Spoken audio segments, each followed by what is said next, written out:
If you carry a firearm and discharge your weapon in self-defense, you could face hundreds of thousands of dollars in legal fees and expenses. So carry the protection of CCW Safe, Self-Defense Legal Services membership. Upfront payment of all criminal and civil defense costs with no out-of-pocket for members. Unlimited defense budgets, unmatched legal expertise. Carry the same level of support police officers have. Carry CCW Safe, the highest caliber. And we're back, and we have a full panel tonight. Our in-house Mad Bomber, Mike Sterling. Our in-house CIA operative, Jeff MD, also known as 007, who we are all well aware of was originally from Great Britain, although some Canadian wrote me an email with a long explanation on how 007 actually is from Winnipeg, Canada. And it's from Scotland in the books. Yeah, Right. So just to be clear, I don't give a shit. It's a joke. It's 007 from the movie series James Bond. And our in-house intel guy, S2, who wants you to know to get off of his lawn. So Damn gophers.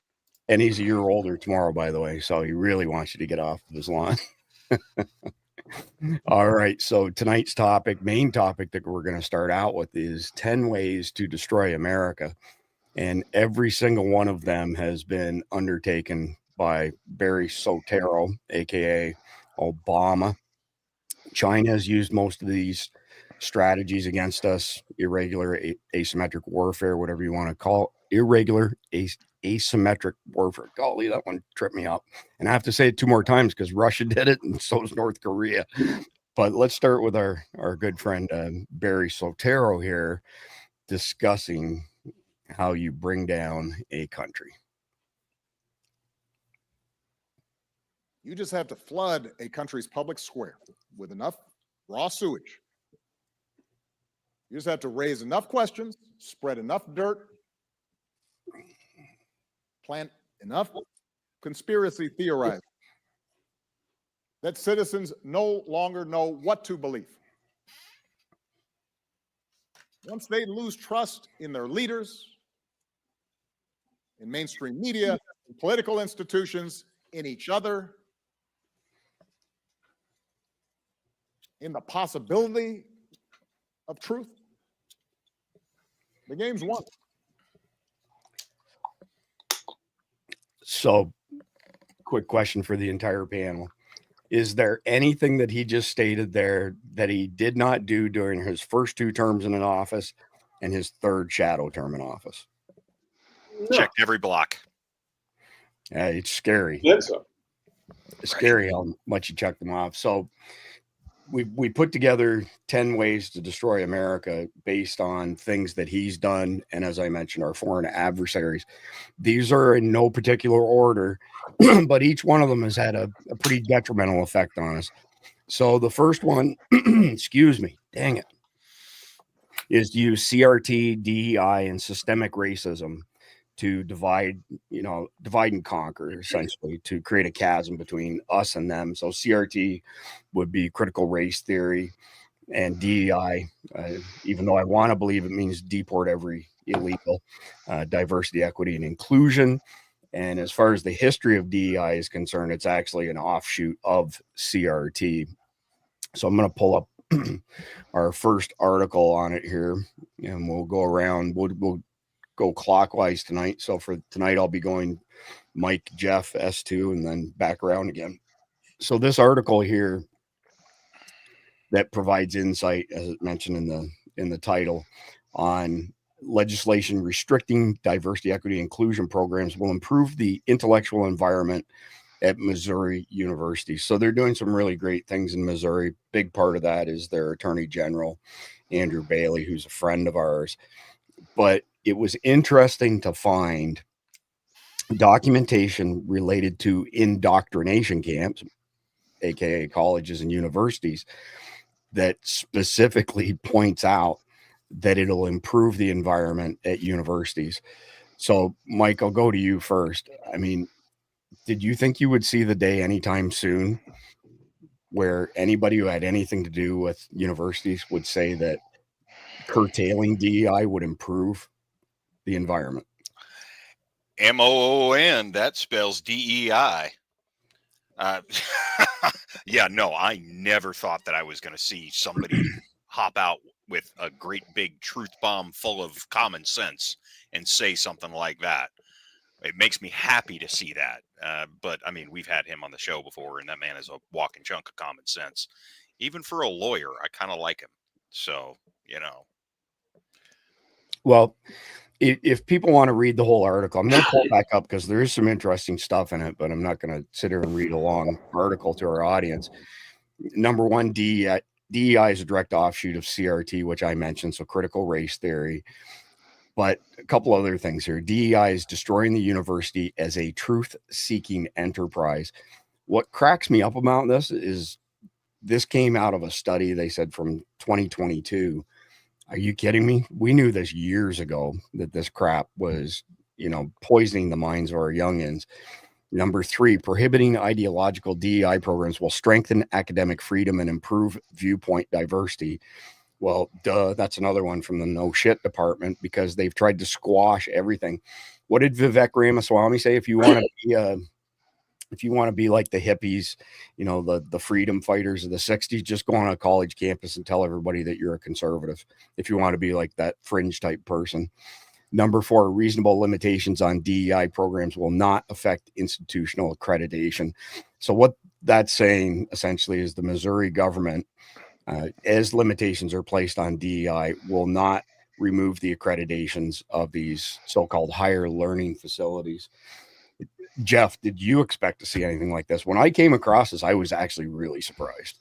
Yeah, I am surprised.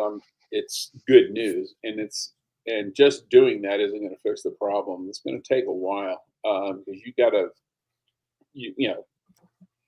college campuses, the staff, the academics, the professors are like 90% liberal. So you can, saying we're going to get rid of DEI is not going to help because the people teaching the classes still believe in that crap. Mm-hmm. And it just won't be an official DEI program. It'll become an unofficial DEI program. It's like the agency used to do. We would, the government would come out and say, this is what we want to do in Italy. And then we would go in and say, okay, we'll pay people to put favorable stories in newspapers and on the radio and things like that. That's how we influenced the 1948 Italian election.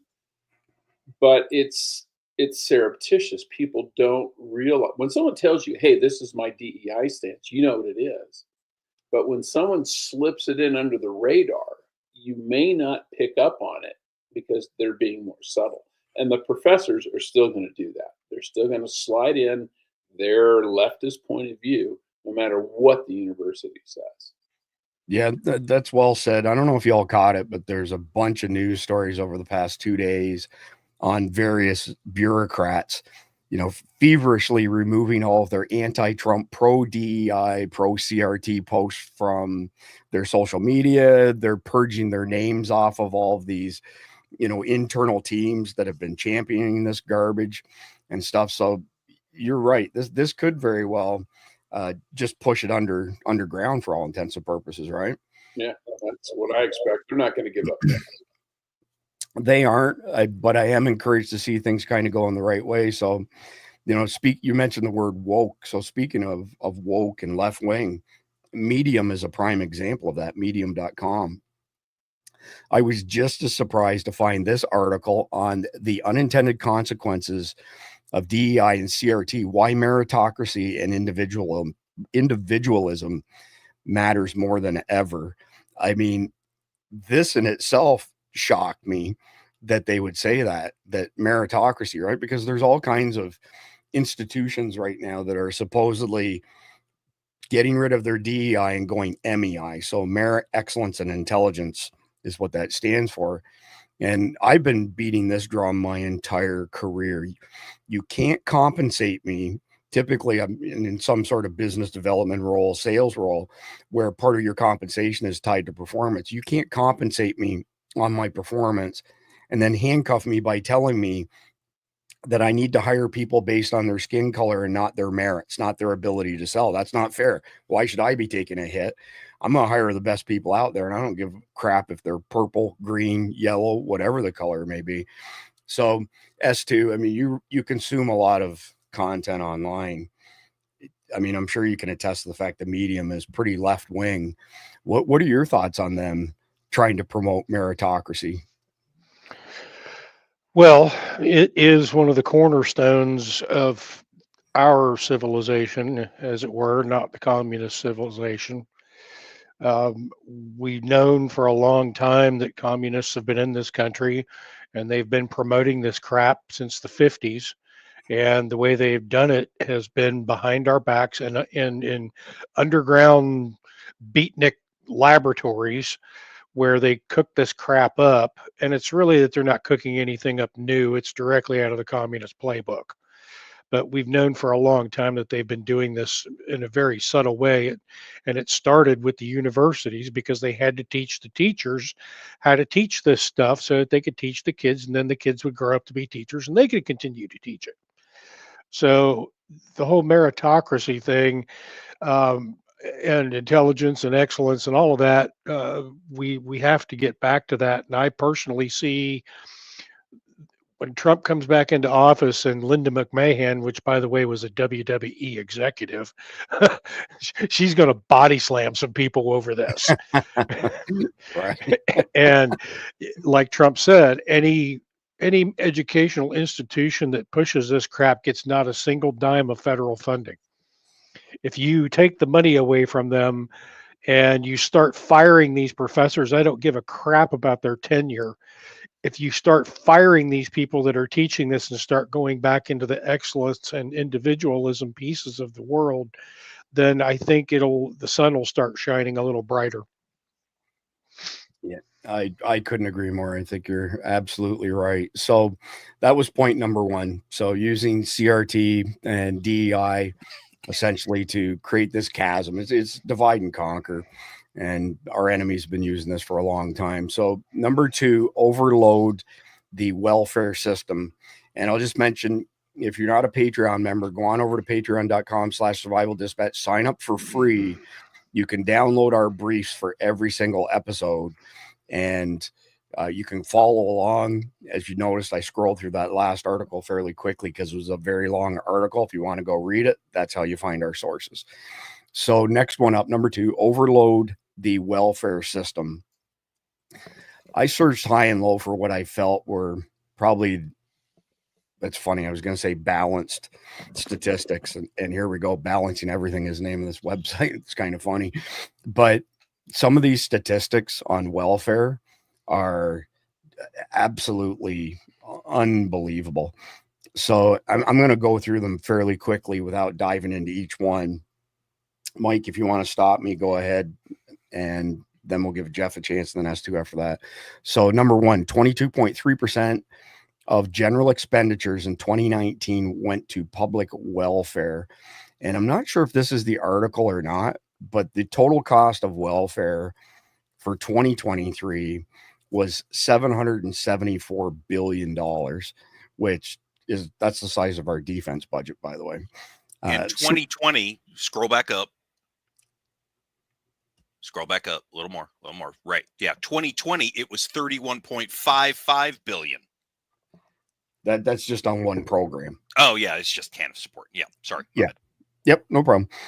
65% of public welfare spending for 2019 was provided by federal intergovernmental grants to local and state government. So call it 2/3 comes from the feds.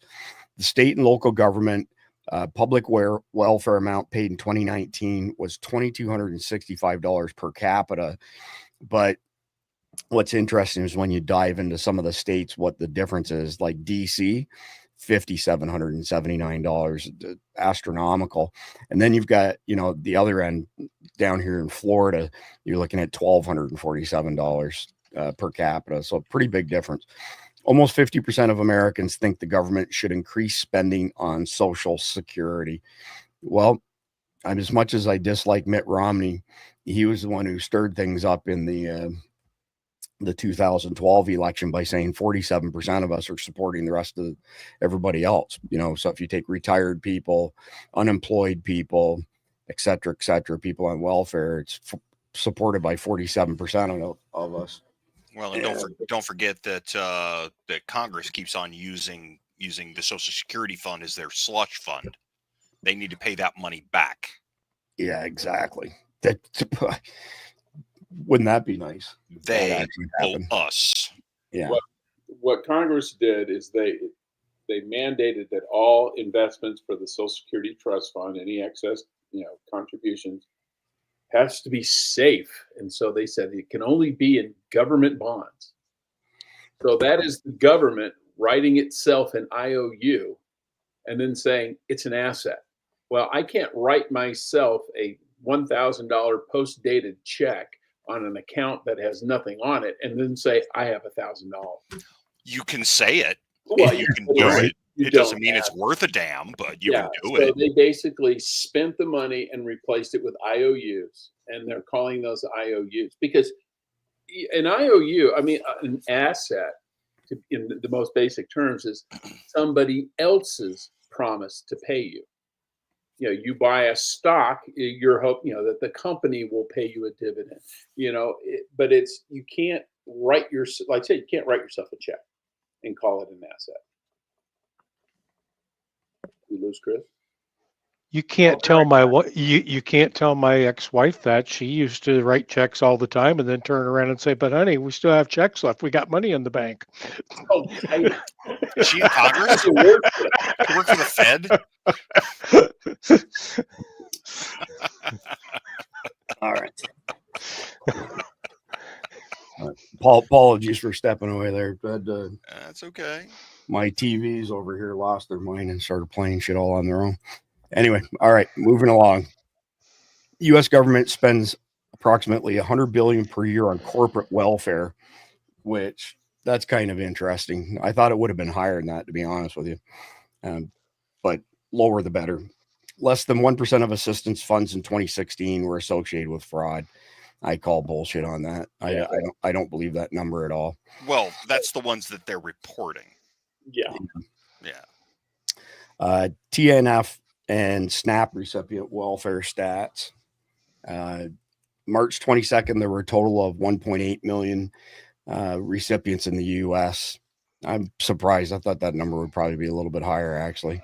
Nearly 76.3% of them are children. Minute here. Next one up. In the fiscal year 2020, a total of 31.55 billion. That's the number you were looking at, Mike, for TNF. 11, the number of families dropped from March 94 to November 2020. That surprised me.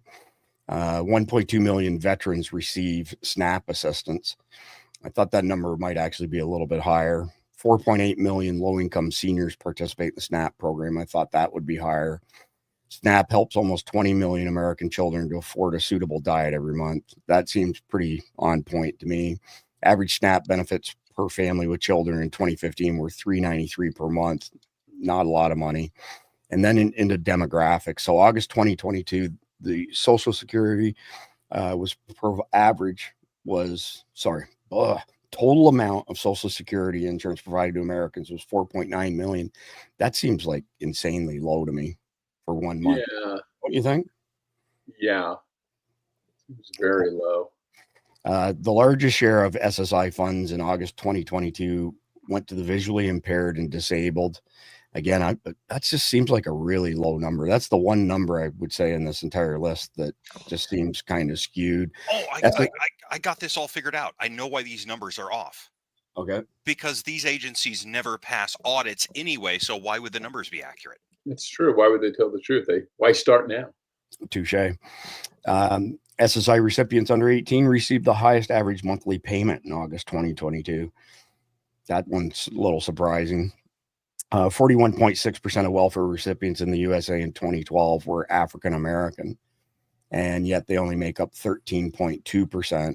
Well, it says 13.2. Golly. The Census Welfare Statistics by Race show that non-Hispanic white Americans only use 13.2% of governmental assistance. So the majority of the whites use the least amount is basically what it says. And you could go down a very deep rabbit hole here as far as what the cause is behind all of that. 50% of American welfare recipients in 2012 were single mothers. In 2022, California is the state with the most SNAP recipients in the U.S. Not surprised. 55% of non-citizen households in the USA used one or more welfare programs in 2018. I would really like to see that number currently. Virginia recorded the highest amount of federal funding per resident at $10,301 in 2022. So Virginia's do what? That's where DC is. Yeah.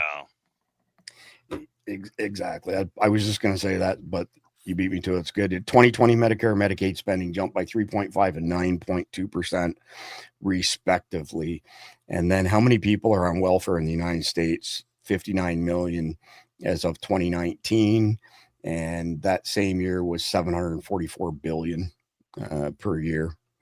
So they're shocking numbers. Suffice it to say that item number 2 of 10 on how to destroy America, overload the welfare system, seems like they're moving things in that direction.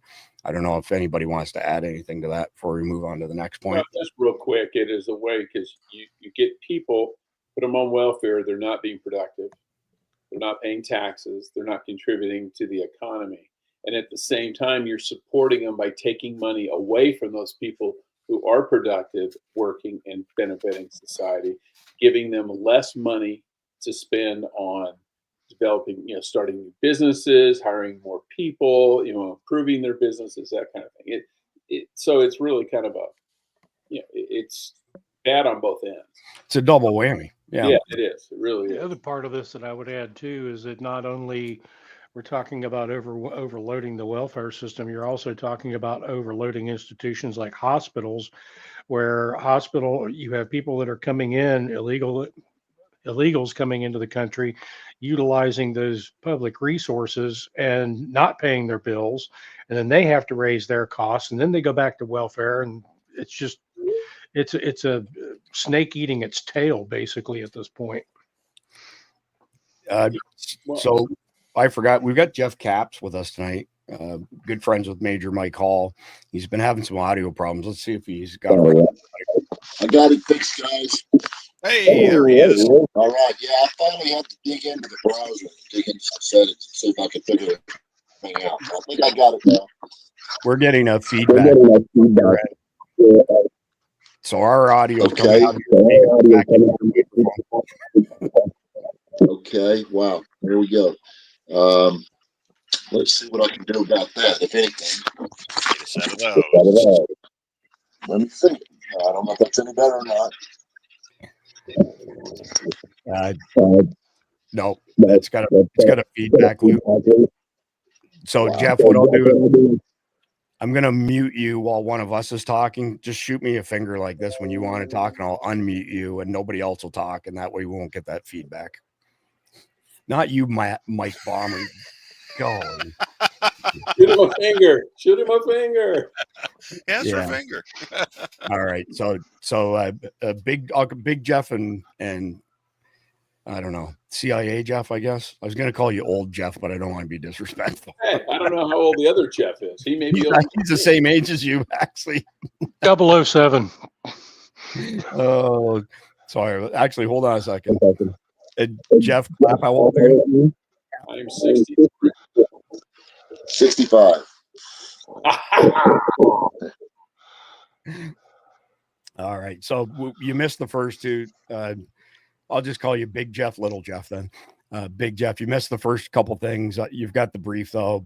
Essentially, using CRT, DEI, and systemic racism, divide and conquer the country. The second one was overloading the welfare system. And the third one is teaching children to hate America. And this is just brutal. There are so many articles on this subject out there. And if ever there was a good reason to do homeschooling, which is what one of these articles, this article speaks to here, this is a huge problem. And I think the part of this that bothers me, maybe more than anything else, is the FBI going to school board meetings county meetings and arresting parents who are pissed off that their kids are being taught all this crap. So, Mad Bomber, Mike, you want to pick up there first? There, had to unmute. Sorry. Yeah, absolutely. That made me crazy when that kind of stuff started coming out, and then watching the FBI start pouncing on these people who were only concerned about their own children. That made no sense at all. And then you start putting it all together, and now we're where we are now, and saying, holy crap, it is a uniparty, and that uniparty is nothing but the face of the machine. And they can't have us getting in the way of indoctrinating our children. But that's what we got to do.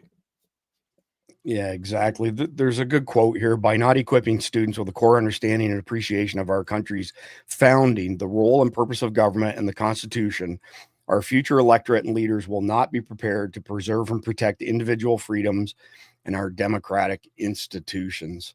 That's a mouthful there. Jeff, do you want to speak to that? Well, that's exactly what they want.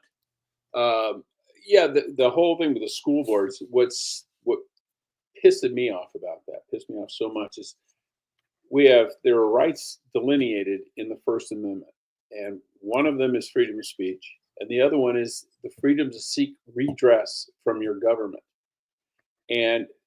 Well, actually three, if you want to look at the freedom to assemble. So these people are assembling to freely express their idea and seek redress from the government, meaning don't indoctrinate our kids.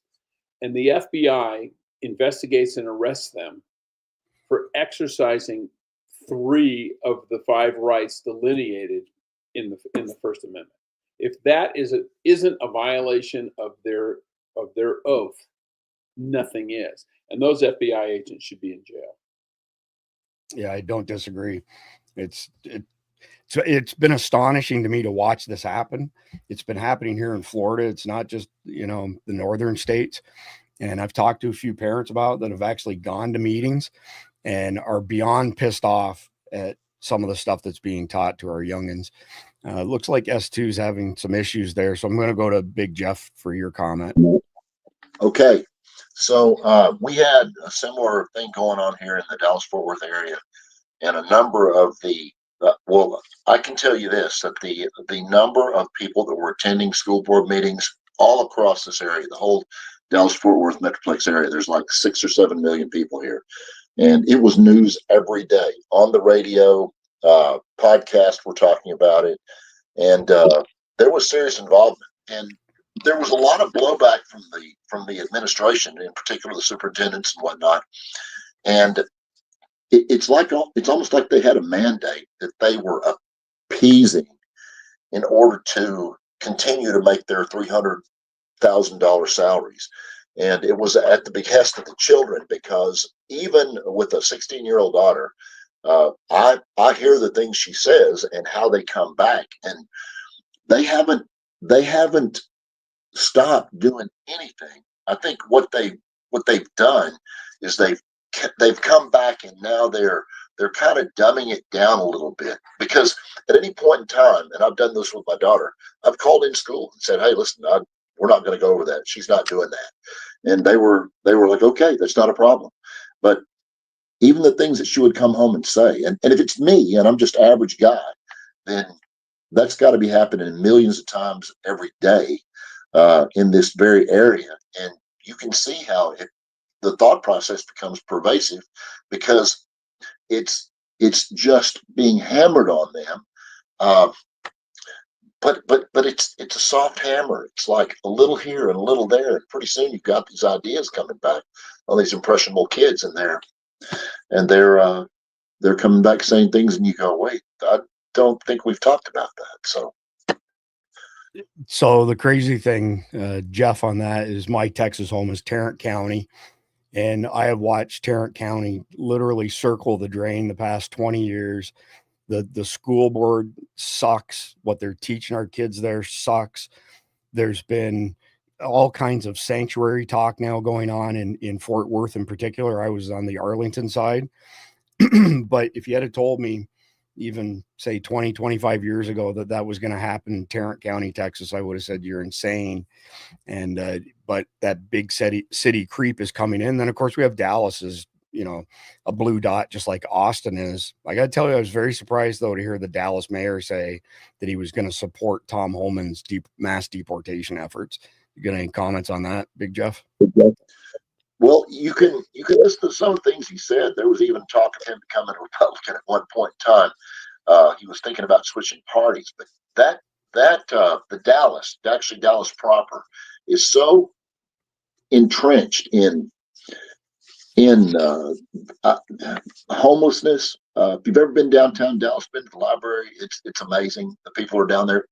There's no way he can afford to continue on the path he's going and be able to finance or fix the roads or hire the police. The police department suffered dramatically over the last 10 years. And if he doesn't get that right, then he's not going to have any future in politics at any level, let alone the mayor of the city of Dallas. That's my thought. Yeah, fair enough. I'm just working the mute on the microphones here because I know as soon as I speak, it's going to boomerang back through your mic. So I'm going to go on to the next topic, but I'll go to S2 first since he missed out on that round. And it's on topic with what we were just discussing, Jeff. So number 4 of the 10 ways to destroy America is flood the country with third world illegal invaders, many of them hostile to America. This is a really, really hard number to capture. So to paint with a broad brush, somewhere between 30 million and 60 million, depending on whose numbers you want to believe. And there's a really good article up on American Thinker, which is in the brief, and here it is as well. And this is written by a former CBP officer, Customs and Border Patrol. And I'm not going to read it. It's not that long of an article. It's worth your time if you want to see the numbers, though. But this guy lays out how the numbers have increased year after year after year to when, you know, you went from a small handful of people in the early 90s to now it's unmitigated. So, I mean, that's the length of the article. If anybody wants to go read it, it's in the brief. But S2, give me your thoughts on this flooding the country, because clearly that's what's been at play the past 4 years, thanks to Obama and Brennan. Well, this was actually China's original plan to invade the U.S. They were going to flood the border with Chinese nationals, and they would run across the border. Actually, it was their plan to invade Russia. Pardon me. They were going to rush Russia's border with all of these Chinese nationals, and they were going to come across the border, and they were just going to raise their hands and say, "I surrender." and that was how they were going to flood that country with that. So it's right out of the communist playbook. I mean, it's undermining the cultural values of America, and just, you know, to put it quite frankly, some fish don't swim in the tank with other fish very well, and that's what we're looking at right now. We have Islamists coming in the country that are trying to implement Sharia law in their neighborhoods. It's been done in New York, actually. In some places, they have their own Sharia law police force in some of these neighborhoods. Mm-hmm. And just as an example, that shit needs to stop, and it needs to stop now. And if you're going to continue doing that, you can go right back to the country where you came from. Your visa, your citizenship, whatever has been revoked. Yeah, I can't remember what the main topic was for discussion, but we did show pictures of the Muslim community patrol cars in New York City, and they have very purposely decked them out to look just like NYPD. You know, you have to pay close attention to realize they're not, but they're essentially instituting their own law and law enforcement around that. Mike, I'll go to you next on flooding the country. Obviously, we're flooding. One of the things that I was just looking at, all these things, we're just going down this whole list here. Alexander Bezmenov, and Jeff will remember him from back in the 80s, that Russian defector who specifically went down the list of all the things that the KGB intended to do to undermine the United States. We're just checking on down that list, kids. And we have, God, how many times have we discussed all the people that have come here into the U.S. and the percentage of bad actors in that bunch? Man, that is a great way to deal with us. These guys know, the Russians know, the Chinese know, the Iranians know. They can't fight us on a battlefield. They can't do it. They can't fight us there and win. They can't do it. Where can they do it? In and amongst us.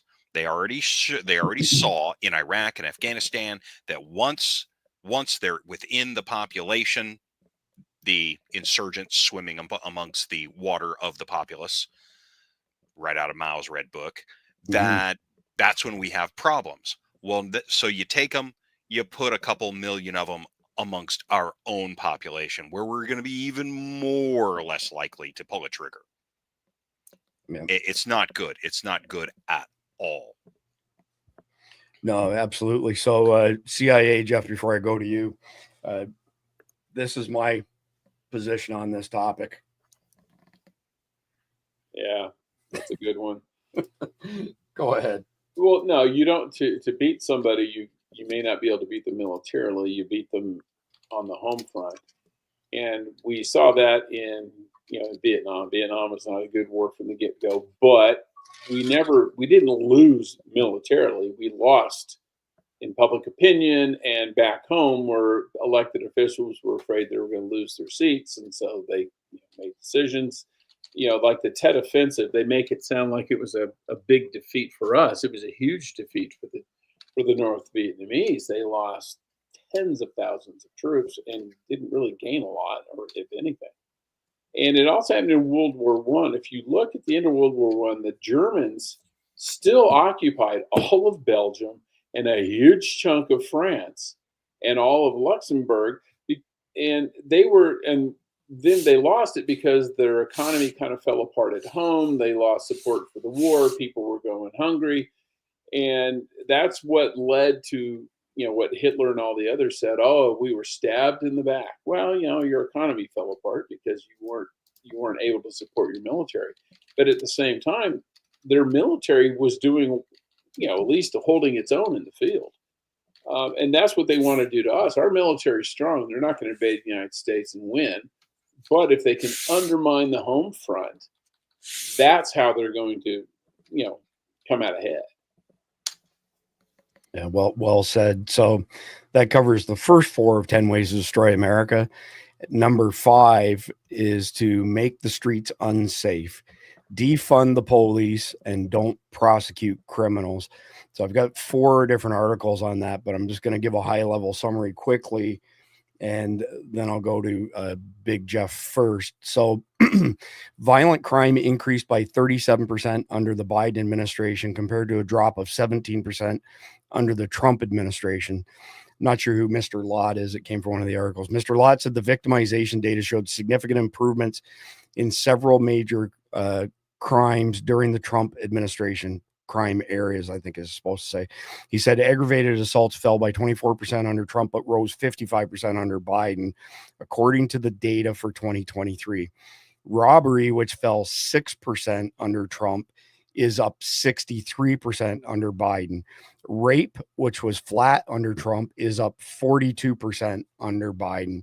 So we had this period of time where major metropolitan areas were not reporting their numbers in to the FBI, and because they weren't reporting them into the FBI, that allowed the Brennan Obama Biden admin here to falsely claim that crime was dropping, until lo and behold we started getting data dumps earlier this year from those cities. And it's kind of like the jobs reports where they said, hey, we 800,000 new jobs last month, and then the next month very quietly updated to say actually it was only maybe like 30,000, wasn't 800,000. It's the same thing happening on the crime front. So I'll go to you, Big Jeff, for your thoughts on just the increase in crime since this administration's been installed. Well, if I were to call it anything, I would call it the reaction to inaction. And if you let people get away with things and there's no penalty behind what they do, then why would they not continue to move forward with their endeavors? Like in in the larger metropolitan areas, obviously a great degree of the crime that happens. I believe if you took away the murders that took place inside the inner cities and some of the larger metropolitan areas like Oakland, Baltimore, Chicago, and several others, of course, without mentioning them all, I think what would happen is you would see us go from number 5 on the per 1,000 kill list to maybe 165.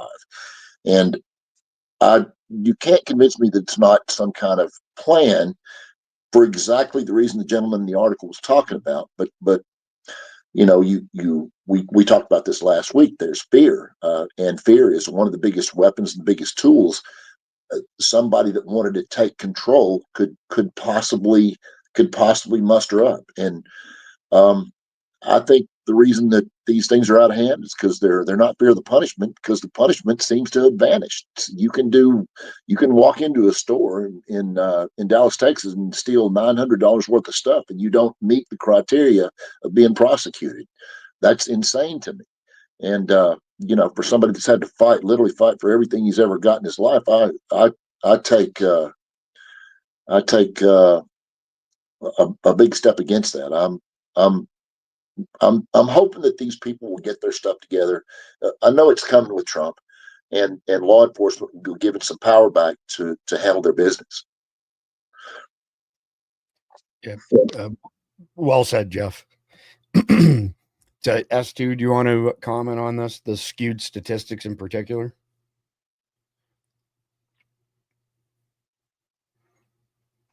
Well, once again, like Mike said, these organizations that are putting out these statistics fail an audit every single time. So why would we expect these numbers to be correct? Yeah, exactly. So if we roll with that, which I agree with 100%, that the numbers have been fudged, the numbers are worse than what they've said they are, then it's clearly this number 5, which isn't just the increase in crime, but it's defunding the cops, right? I mean, we had just over 1 million law enforcement officers in 2019 under Trump. Today, we have 660,000. And out of those 660,000, the magic question, or the $64,000 question, would be how many of them are what Keith Graves calls post 2020 hires that are, you know, not very qualified, just to be kind, I guess. I don't know if you have any thoughts on that as far as the reduction in cops. It's double whammy, right? Crime's gone up, policing's gone down on the absolute numbers. The situation's exponentially worse than what it's been in the past, at least. Well, you've got passive policing going on, basically, where the cops are told to do something and the actual cops are turning around and doing just the opposite. They're like, yeah, I'm not getting involved in that. Yeah, and why would they? Does anybody else on the panel want to comment on the crime stats before we move on to number 6? Yeah, just real quick. There is a bright side to all this. People get fed up with crime, especially when they're the victim. You know, there's the old saying, a Democrat is a Republican who hasn't been mugged yet. Right. And I think we're seeing it if you look at the Daniel Penny case. Who would have ever thought that a white guy who killed a black guy on the subway in New York City would have been acquitted? And it happened because I think even in New York, people are just getting sick and tired of the bullshit. Yeah. Well said. Hold on a second. Hey, boss. Go ahead. Okay, so several friends of mine are in law enforcement, and a lot of them are my age, so they end up doing a lot of teaching now, and not so much being on the streets. But as they're going through these classes, they're finding that people are less attentive. They reject being told anything. They don't pay attention. They don't really pay attention to their physical well-being as well, because they're not a lot of them training, and they have a tendency, because of the lack of training, or I guess it would be like being insulin resistant. At some point in time, they become resistant to any feedback that could possibly make them better. And so instead of going out on the street and trying to do verbal judo or de-escalation in a situation, They go straight for a tool like a baton or a pistol or a taser. And really and truly, that shows me that there's a lack of training more so than anything else, because if you have the training, you have the confidence to exercise these other avenues, and those weapons or those tools are a last result. But that group of people seem to be resistant to almost to authority and to learn anything that could positively affect their performance, especially out in the field when you have literally seconds to make a decision on what your next move is going to be. Yeah, well said, Jeff. Mike, I know you want to add to that. Yeah, absolutely. And it's something that Keith constantly talks about. Pre 9/11 cops, post 9/11 cops. And he's said it so many times, and we've all seen it, that how many of the cops out there really just are phoning it in because of one reason or another. Either they're just there marking time, or they don't care, or they just don't want to get burned by their own department because their own DA won't support them if they actually do their job as a cop. That's all got to turn around. That's pre and post 2020, not 9/11. Oh, that was right. You're right. Yeah. Pre and post 2020. So yeah, I mean, you've got all the villainization of the cops, the George Floyd riots, the BLM riots, the defund the police going on at the same time. Who in their right mind would want the job, right? So people like Keith, they left with many, many years of experience. So then we have a recruiting issue getting police. Almost every agency in the country right now is running somewhere between 50 and 75% of what they should be for their staffing level. And it's a thankless job these days. Then you get cops charged with murder when, they're dealing with a violent felon. And in George Floyd's case, there's no ifs, ands, or buts. That was a fentanyl death. Had nothing to do with anything Derek Chauvin did. And none of the footage from the other angle came out until after Chauvin was put in jail. The footage from the backside, he did not have his knee on his neck. He had his knee on his shoulder blade. But regardless, it's the lack of safety in the streets. Yeah, I can't believe how bad it's got, because think about when we were kids. Mike and I are the same age. Everybody was, I wouldn't say scared, but very apprehensive when going to New York City because the crime was brutal. It was off the chain, right? Then Giuliani comes in, cleans house, and all of a sudden New York's crime rate absolutely plummets. And here we are now again, where it's not just New York City, all the major metropolitan areas, as Big Jeff stated, the crime is just crazy. Does anybody else want to speak to the crime stuff before we move on to number 6?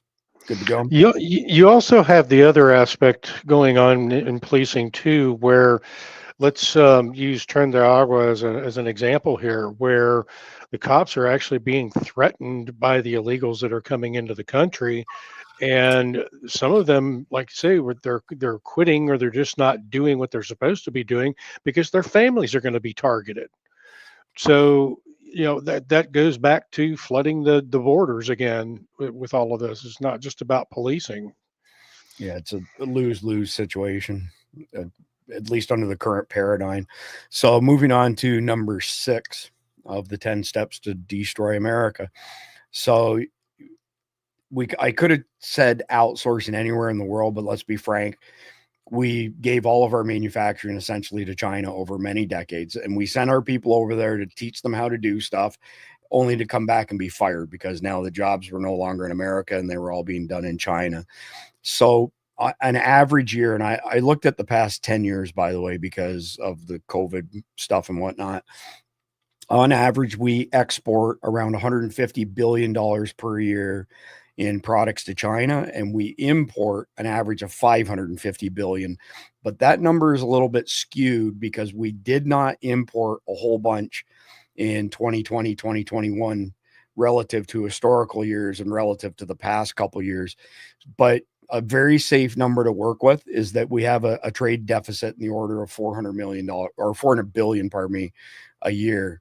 So here's the problem I have with that, and then I'm going to get back on track here. So Mike, Jeff, S2, and then Big Jeff will go in that direction. There was a report released earlier this year that said that China's shipbuilding capacity is 300 times what ours is. And regardless of the fact that they have all kinds of issues with their Navy, they got cracks in their hulls, and they've got the aircraft carrier with the ski jump on the end where their J-35s go off the ski jump and then fall in the water and stuff like that. But suffice it to say that they could pound out an awful lot of boats, ships in very short order relative to us. So speak to that in particular, Mike, just on the manufacturing side. Yeah, so their manufacturing is massive. The problem is, like you discussed, their quality is dude. I mean, you're buying a Navy off of Wish.com. Timu. No, well, yeah, or well, yeah. I'm, take your pick on those. But we're looking at a situation here where and this is very common for their industry, and Jeff is gonna really love jumping in on this one, but they're constantly stealing everybody else's intellectual property, right? And then they'll reverse engineer it and they'll make this cool thing. The problem that they always fail to understand is that they can't just steal experience. We've been, if you look at carrier operations, right? We have been doing carrier operations since like 1920 or something like that, right? A very long time. Things that have happened, there are things that happen on American carriers have happened all because of blood, right? I mean, those things, all those rules are written in blood, just like in my world, okay? We came up with those reasons because people died. And they're looking at it going, oh, that's just super inefficient. Okay. And then your J-35 goes whoop off the ski jump and falls into the water because we don't do it that way for a reason. So, I mean, just as an example on that, yeah, they've got huge shipbuilding capability, but their quality is garbage. There's hardly any inspections on metallurgy or anything like that. I mean, you've got stuff just falling apart, and like they'll build huge container transports that are specifically only meant to survive maybe 5-6 years and be replaceable. And I mean, we've got container ships out there that are 15-20 years old, and they've got at least another good decade on them. And it's such a difference culturally that I don't think they're catching up. Yeah, that well said, Mike. Just a couple quick bullets before I go to you, Jeff MD. Number one, just because y'all didn't have a chance to meet Big Jeff previously, he was having audio issues. So not only is he friends with Major Mike Hall, he's in Tony Blauer's space. Okay, so he's very accomplished when it comes to teaching people every type of self-defense you can imagine. So when I had him on last week, and he's our people, he's one of us, just to make that perfectly clear. On the manufacturing thing, Mike, I would add that not on the macro level like you're discussing with the ships, but on a micro level, I've seen in the past 3 years, just because of all the stuff that gets sent to survival dispatch, a massive improvement in Chinese manufacturing for smaller items. I showed a flashlight earlier this week that Ace Beam sent, and somebody asked me about them, and I was going to show a few more tonight, and I won't get too deep into it, but the machining on this particular flashlight is really impressive, and their products are really impressive. So the days of saying everything from China or junk are gone, but that applies more so to the small stuff. The big stuff, like you're saying, from what I've seen, it's still the case. But let me tell you a quick anecdotal story. Mike may be actually the only one here who's heard this story before. So Anything Outdoors with Steve, his partner Dan has been a global sales guy for multiple tech companies for his entire career. He's in China 20 years ago, walks into this plant. They've got a big table. There's blueprints on the table that are in English. They didn't even convert them to Mandarin or whatever the other one is, Cantonese. And it's our blueprints for the F-35. So Dan is trying to be on the QT, taking pictures of it and stuff, flies back home here a few weeks later, goes to the FBI office in Boise, Idaho, and says, hey, this is who I am, and I travel, and this is one of these Chinese companies that we work with. and check out these pictures. They've got all of our blueprints to the F-35. The FBI said that's none of your concern. Delete those off your phone, watch them, delete them, and send them on his way. So, but Jeff MD. There could be two reasons behind that. One that you're alluding to is they're just kind of in the bag. The other one could be is that we fed them bad blueprints. In the last Leave it to the CIA guy. That is a strategy. We have done it. We I have love done it a lot. love it. We let them steal blueprints that cause them to waste billions of dollars in R&D money to do nothing. You know, you look at the Chinese shipbuilding. Okay, yeah, they build a lot of ships. They're a big country. They're a big exporter. It behooves them to build the ships. They also build a lot of small ships, a lot of fishing boats, things like that. And when you're counting ships, they don't necessarily say, okay, the size. So you really got to look at the tonnage. And as far as the quality, if you look at things that matter, okay, to people, cruise ships, okay, they've got fit finish. They got to be sparkling and pretty and nice and neat, and they've got to work constantly. They've got to go. They unload passengers. They load more. They reboot and they go out again. They're in port 2 days, and then they're out at sea again. Those aren't made in China. A lot of those are made in Norway and Sweden, which are expensive, but their quality is top notch. And those ships will be on the ocean for 30 or 40 years, some even longer. Another issue when you look at the Chinese is you alluded to it, is we have safety procedures, or I should say, Mike did, we have safety procedures in place because we have made bad, horrendous mistakes in the past. When we lost the Thresher, that's when they instituted a program called SubSafe, where every weld was x-rayed 2 or 3 times, and it was expensive, it was cumbersome, but not nearly as expensive as losing a $3 billion submarine. And so we put that in place. And you know what? We haven't lost a submarine in a hell of a long time. The Russians don't do that. The Chinese don't do that. The Chinese lost a submarine at port. It sank at the mooring. Okay. That is just horrendous. The closest we've come to that is when we lost, what was it? The Bonhomme Richard. It was a support ship to a fire in San Diego because some idiot set a fire and they didn't put it out in time. Yeah, it was an amphibious assault ship. Yeah. The Bonhomme Richard. Yeah. And that was, that was the last ship that we have lost due to that. I mean, yeah, we've had the Oriskany issue in Vietnam. There's been, there's plenty out there. But every time we do that, we learn and we make changes into policies and procedures and everything to make sure that problem doesn't happen again. And we haven't had another Oriskany problem since. But they don't do that because their ships and their people are expendable, because that is the Russian model. That is the Russian way.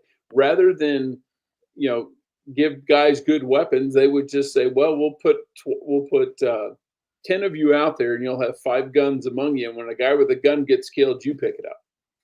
Because people are cheap to them. And it's a policy that should have changed because they're having the same demographic issues that we are as far as not replacing their population and it rapidly aging. But they've got the bureaucratic inertia of a communist state, and so it's not changing fast enough. What are the lives of soldiers but so many chickens? Yeah, Stalin, right? No, Santa Anna. Oh, okay, even worse. So there you go, Jeff. There are your pictures of the Chinese sub that sunk at port. Yeah. So what do you do with that? Yeah, they tried to disguise as best as they could, but the satellites picked it up clearly. S2, do you want to say anything with regards to our manufacturing being outsourced to China? Sam Walton is turning over in his grave. That used to be Walmart's slogan, "Made in USA," and I kept watching that slowly slip away for many, many years. And it's like everything else that I've said for the last 30 years to people, is that if you keep tolerating this, this is what you're going to get. That sub was named Timu.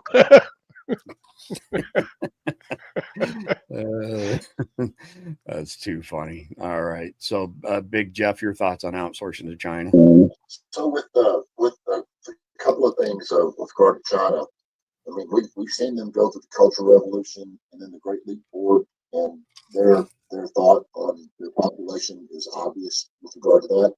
I think they have a lot of problems right now. I think you just mentioned the declining population. They're currently 1.4 billion, and there are people who talk about they make reference to population and the decrease in population worldwide, and that they could be down to 800 million by 2050 because they're not replacing the population. So they have diminished agricultural production, they have diminished population, they have diminished capabilities. Their economies are wrecked, and partly because of real estate market is collapsing over there.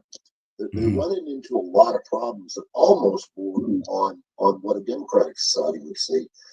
They're given the freedoms that we have versus the freedoms that they don't have. But I think from a logistical standpoint, let's just say that war broke out and we had to transport things to Hawaii or the Philippines.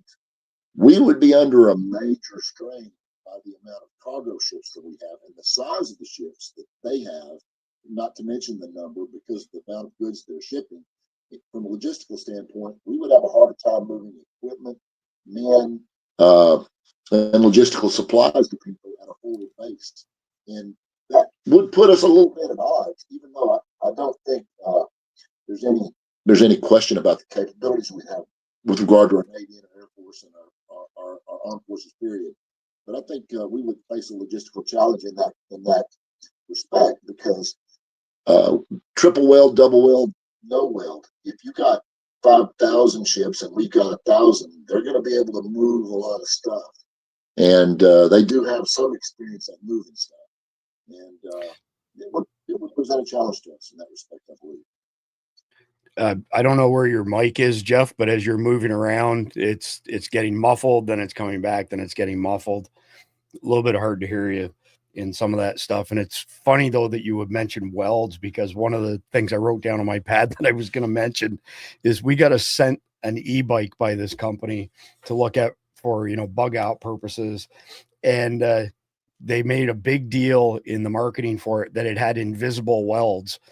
So it arrived and I could see the welds. So I emailed them and I said, "What's an invisible weld?" And they said, "Oh, we use a grinder and we smooth out the welds. It's invisible." I'm not kidding you. So you're anyway. not a good welder, you're a good grinder. There you go. And if I can see it, you're still not a good grinder. Yeah. So anyway, I thought we were going to see some fantastic new technology before it arrived, right? Invisible welds. I'm thinking, man, this is kind of slick. Maybe they got robots welding from the inside of the frame or something like that. It's invisible. You can't see it, but yeah, no such luck at all. All right. So moving on to number 7 of 10 ways to destroy America: impose censorship across the board. So a really good example of that would be social media and anything related to COVID right to this day, for that matter. I mean, we've got report after report after report, doctors, government agencies, doing a mea culpa as far as what came out of that. And if I say a word about it here on YouTube, we'll get a strike just like that in the blink of an eye. So one of the things I'm looking forward to under the Trump administration is Brendan Carr. And he's flat out said that he is going to dismantle the censorship cartel. And there was an article today on one of the departments, I think it was inside the FCC, where they've dedicated $100 million a year to do nothing but look at people's social media posts and then go and ban them.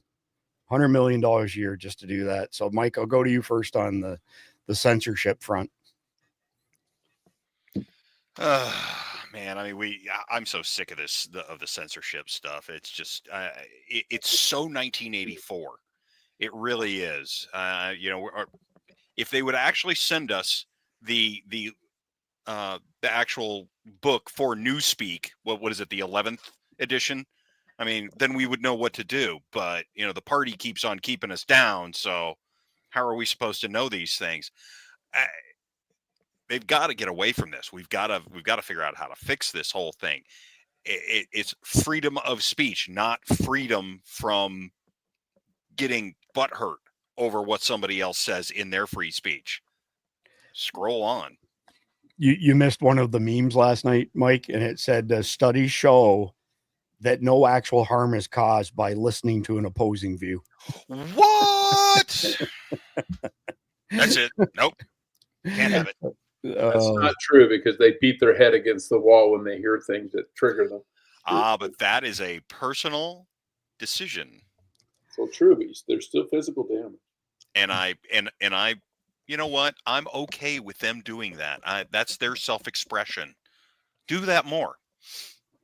Fair enough. Jeff, before we move on to get your comments, I just want to point out that in the brief, there is a link to this page on Yandex, which is a search for big tech censorship 2024. So of all the search engines out there, the most truthful one, believe it or not, is yandex.com, yandex.com. It's a Russian search engine, but you'd be amazed at searching for things like big tech censorship on Yandex versus Google, which is going to feed you a narrative and say that it's, it's not really a thing. It's not a problem, blah, blah, blah. So that's why I included it in the brief. If you want to see the difference in what you get, go check out Yandex.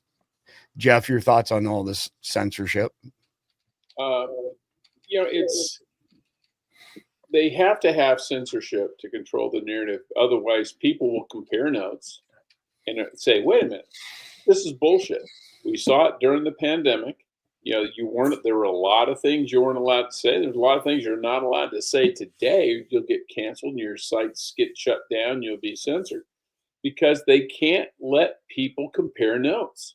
If someone in California talks to somebody in Texas who talks to somebody in Maine, and they're going, oh, wait a minute, how come we have to wear masks and social distance, but they don't have any more outbreak than we do? Something's not right here. They don't want that. So they just shut everything down because their positions cannot survive scrutiny.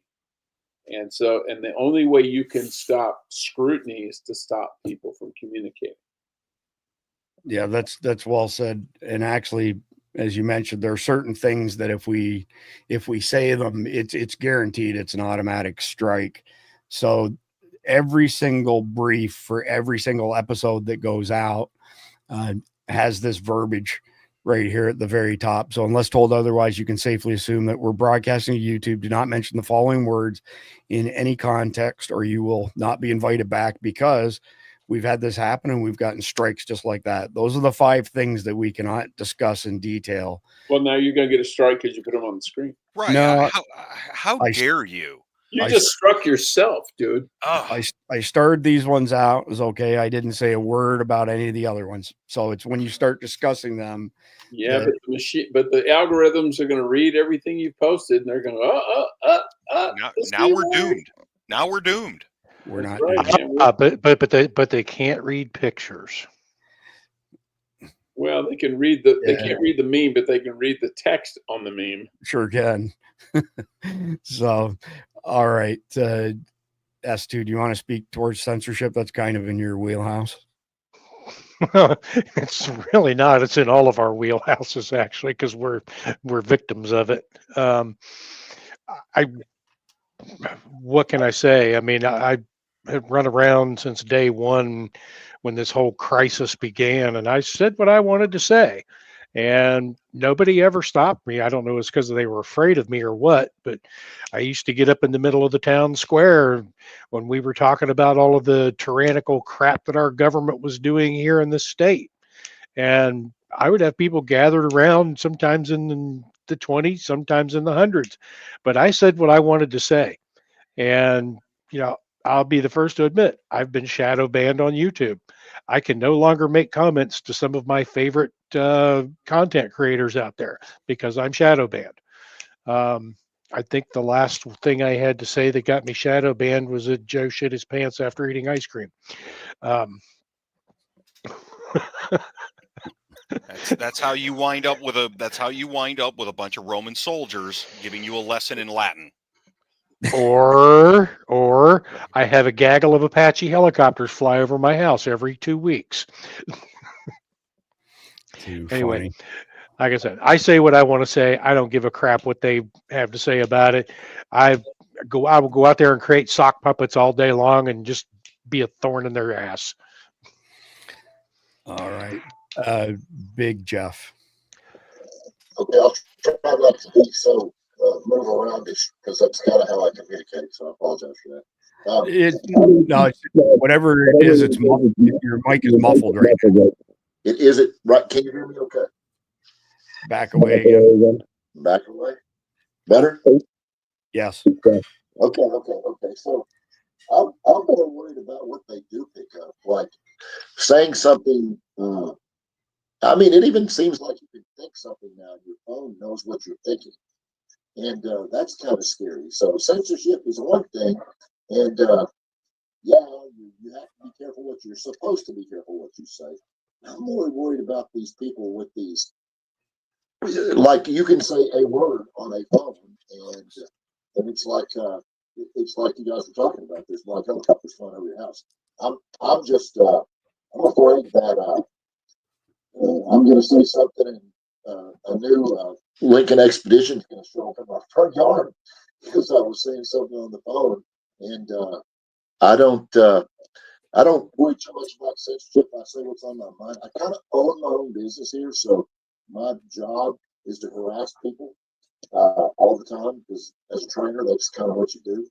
But I don't put too much stock in what people think, other than probably there's a good percentage, at least 50% of them, that are not going to think what I think, and I'm happy to conversate with them. Hey Jeff, I'm going to call you and put you on speakerphone. That was it. Just because.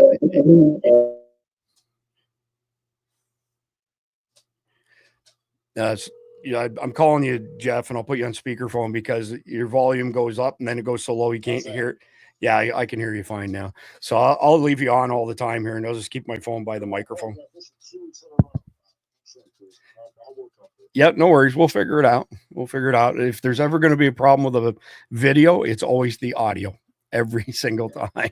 So that's okay. So moving on to step number 8 to destroy America: dumb down the population. As an example, remove the requirement to pass the bar to become an attorney, to become a lawyer. That just blows me away. I can't believe how asinine that is. So I got a couple quick articles to pull up with regards to IQ. So as IQ scores decline in the US, experts blame the rise of tech. How stupid is your state? These numbers are actually pretty discouraging.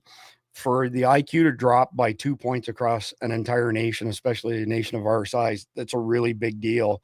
And if 100 is the baseline, we're now at 98. We fell from 2023 to 2024 from 100 to 98, which is a really big deal.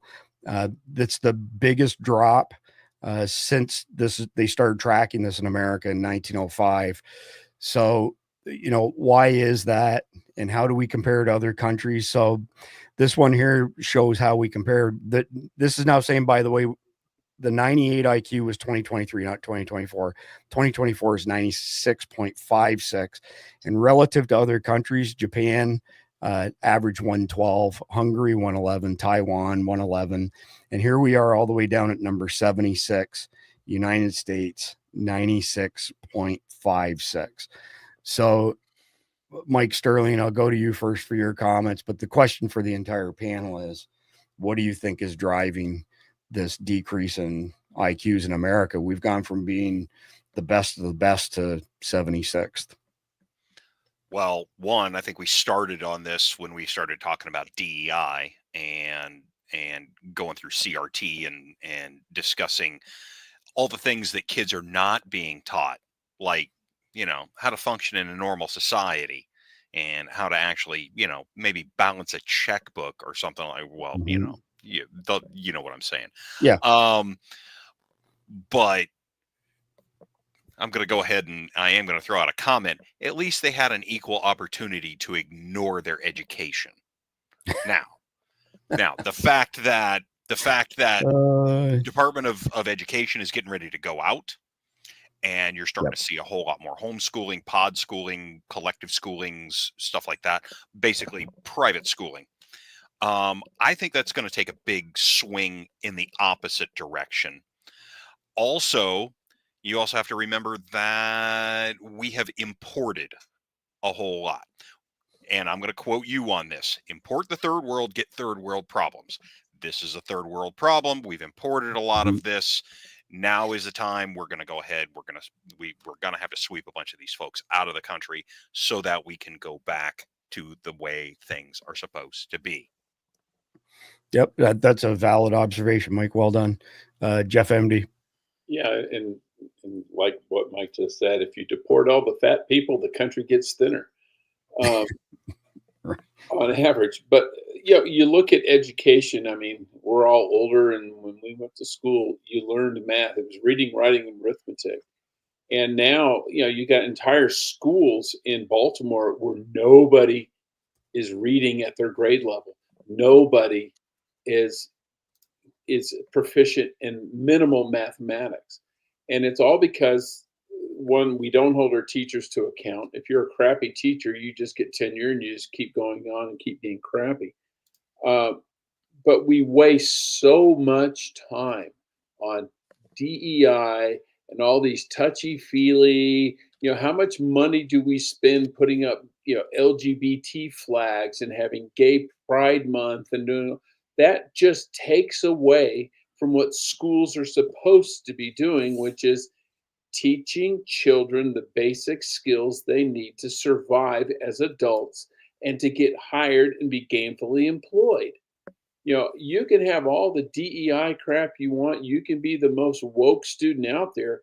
But if I'm an engineering company and you can't add 1 + 1 and come up with 2, I'm not going to hire you. And then they're going to say, well, I need to go on welfare now because I can't find a job. Well, it's because you're a moron. There needs to be a tax for being a moron. And that tax is called unemployment. And, you end up being a barista at Starbucks with your degree in gender women's studies instead of getting a job at Intel because you went to college and became an electrical engineer. We got to end up in Congress. Yeah, we got to quit subsidizing stupidity. And that's exactly what we do. Yeah, well said, Jeff. I've actually got a few points that I've written down here that I forgot to mention, but one of them's relative to what you just said.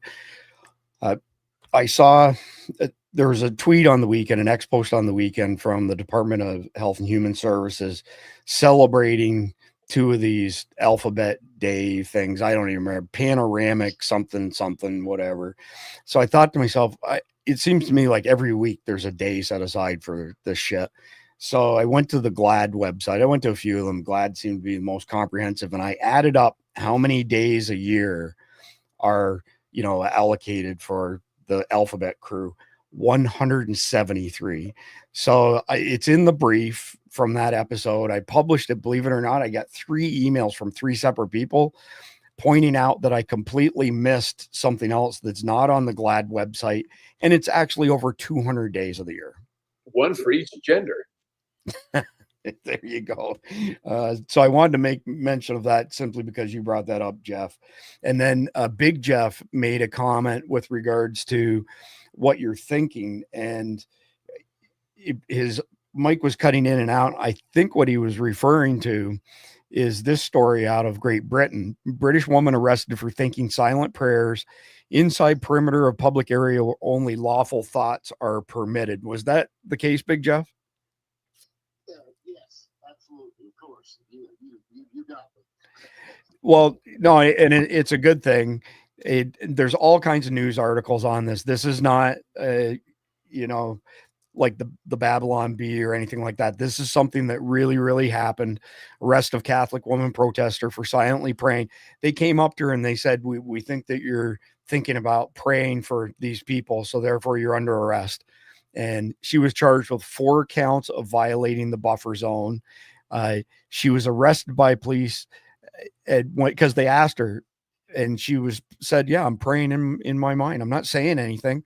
And they arrested her for right there. Says the word, that thought crime. Unfrickin' believable.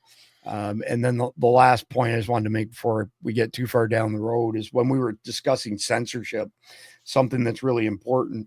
Over 70% of employees in Silicon Valley, or at least big tech companies in general, are H-1B visas. These are people from other countries.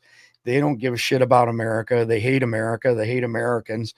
And they love screwing us every chance that they get. And this is who's in charge of all of the wires connecting everything to share information. So I just wanted to squeeze that in before we moved along.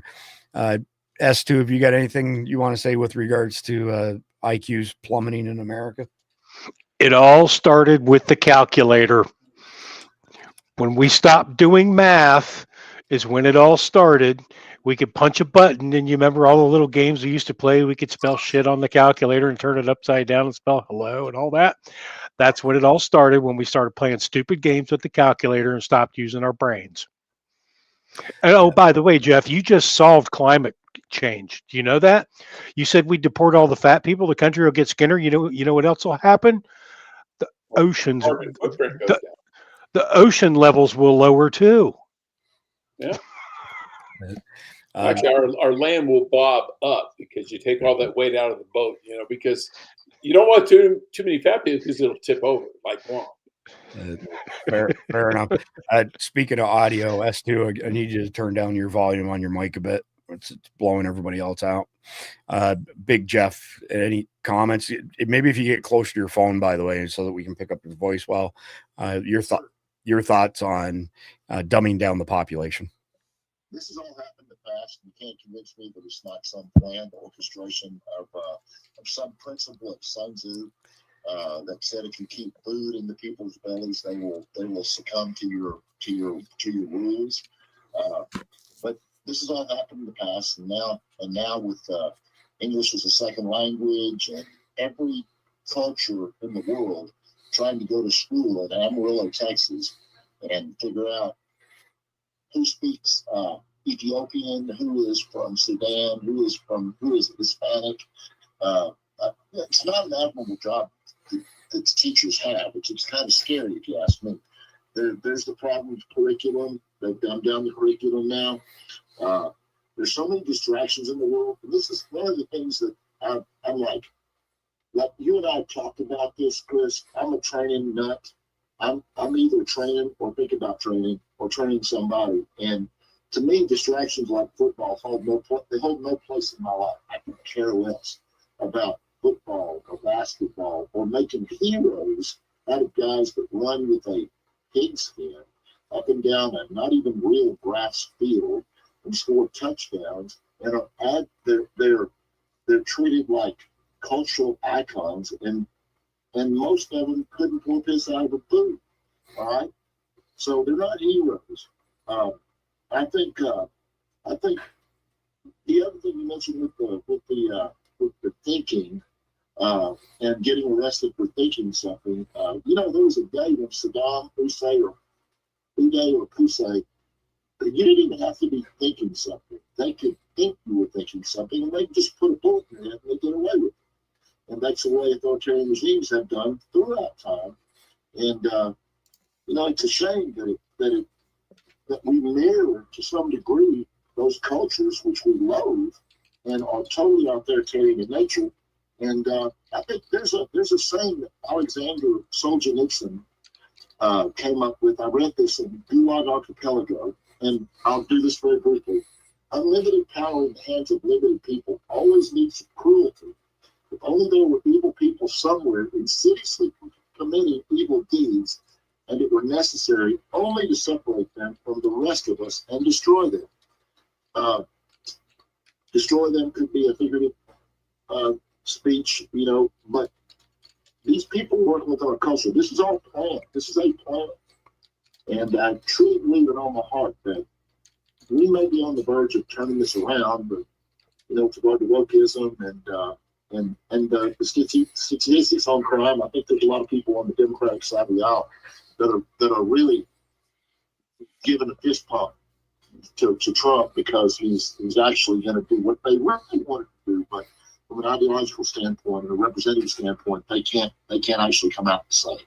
So that's pretty much that. Yeah, absolutely. They surely can't say, or they'd be completely, ostracized by their party. So moving on to number 9 of 10, demonize masculinity and turn our military into a woke transgender mess. So I've got a couple quick articles I'm just going to bring up, Mike. I'm not going to read through. I'm just going to show people what extra content is in the brief. So the war on masculinity is a war on men. That caught my eye because that's really what's going on.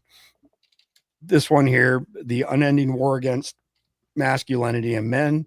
If the American Psychiatric Association is looking for toxicity, it should start by examining itself. This article goes into great detail of how psychiatrists and psychologists are treating people and essentially demonizing anything and everything that has anything to do with masculinity. And then this one from American Thinker, the war on masculinity will end badly.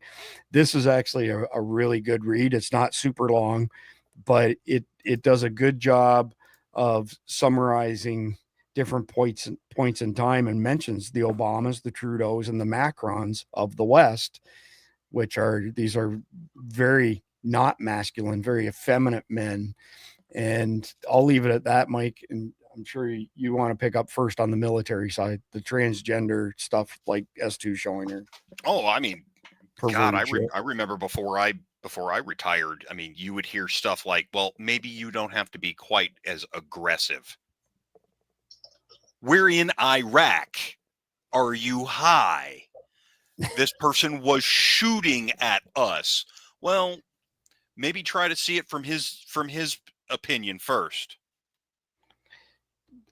What opinion would that be? I want to kill you? The best thing we usually said was, well, I'll tell you what, how about we're going out on the exact same mission to profile tomorrow. You're coming with us. Oh, no, I can't do that. Oh, yes, you can. We've got to have somebody to show us exactly how to do this. Mike, So, you're an inconsiderate bastard. You should have taken him around just to make that jihadi feel better about himself. oh, I will guarantee I'm an inconsiderate bastard. But yeah, no, and I mean, yeah, you hear it. I hear it from my guys all the time that everything is getting whittled down. They're, the meat eaters aren't allowed to eat meat, and that's a bad thing in the military. That is a very bad thing. You can't do that. You can't have a social experiment with the military, and God knows DC tries it all the time. They've been doing that stuff ever since, I want to say since the Philippine War. And it's just been, it's terrible. You can't do that sort of thing with the military, but man, they like to do it. The only time they did it and it worked was integrating African Americans into fighting combat units. Because in World War II, they were not allowed really in combat. They were support officers. They were driving trucks and things like that. Right. And then they put them in combat and they said, hey, they can pull the trigger just as good as a white guy. Weird. Yeah. But ever since then, they've totally closed it up. God, like Patton said, you don't become a hero by dying for your country. You're a hero when you make the other poor bastard die for his country. Right. It's not about being nice. It's about killing the other guy. And breaking their stuff. And breaking their shit. Yeah. Yeah. Yeah, exactly. So our good friend Jason Sawyer and some of his friends started a thing called the U.S. Men's Academy a couple years ago. And the idea was to replace the Boy Scouts with something that was more traditional, more masculine. And they're doing a fantastic job. And I hope they continue to pick up momentum. You can look it up, U.S. Men's Academy. And not joking, like dead serious from both Jason and his buddy, the founder. I'm trying to remember his name. It's escaping me right now. But their mantra is we need more toxic masculinity, not less. Yes. Especially in war. You want it to be very, very, very toxic. Oh, yeah. Oh, yeah. Well, you know what? Just just bringing those guys up. Look at everything that we were doing up there in Appalachia, right? Up in the Smokies. Man, I'll tell you what, you sure did not see anything but a whole lot of toxic masculinity running around up there. You didn't see a whole lot of blue hair or rainbow hairs or anybody like that. You didn't see those people show up and do work. And you know Imagine what? that. Yeah. The world needs men that will do work, and women. And dirty work. Dirty work's Not got to afraid to get their done. hands dirty. Right. And dirty work's got to get done. Absolutely. And to go back to a few good men, who's going to do it? You, no. Yeah, fair enough. So I actually just noticed the time. We're about a half hour behind schedule. We should be wrapping up chapter 1 about 29 minutes ago. So I'm just going to go to the last point, number 10 for S2 and Big Jeff. And number 10 is how to destroy America, devalue the dollar to the point that it is worthless. And I got a really interesting graph to show because it essentially puts it into, visual terms. Here's 2019 way down here. And if you go back 100 years to 2013, the difference in what a dollar is worth, what it'll buy you it's an order of magnitude, right? So this is $100 shown here in 1913, and this is $100 down here in 2019.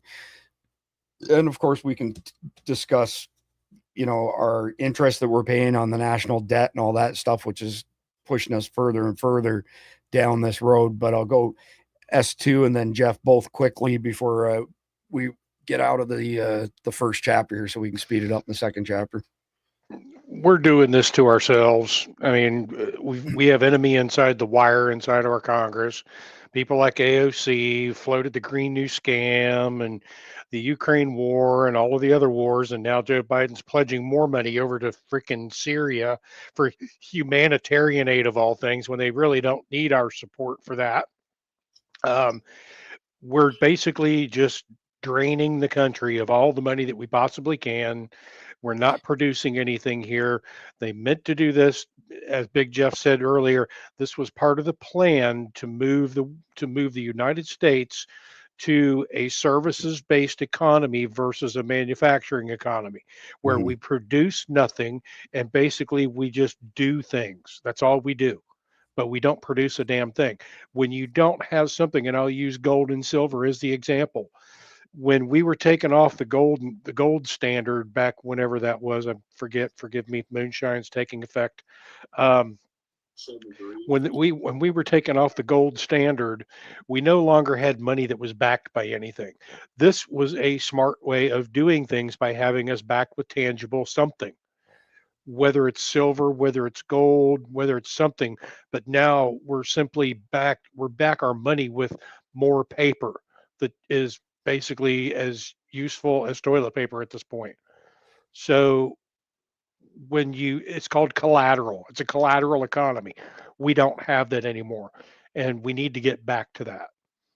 That's all I have to say about that. All right. Appreciate it. Some of that money, just because my mind goes there. Some of that money being sent to Syria, I would bet is coming full circle back to somebody on this side of the world, and it's money laundering again. 10% to the big guy. 10% to the big guy. There you go. So speaking of the big guy, Big Jeff, your thoughts on devaluing the dollar, and maybe if you could speak up a bit. I see there's several comments that people are having a hard time hearing you still. Yes, sir. So hopefully that's better. Again, I go back to party plan. You've got to bring the economy down. You've got to make the American people hopeless. You can remember a time back when I was a kid. I can remember when we hauled hay. This goes back to the masculinity thing too, I believe. We hauled hay. We requisitioned iron out of the oil fields for extra money for our old Milwaukee thing. And I think we have allowed this to happen to some degree, but you remember what followed the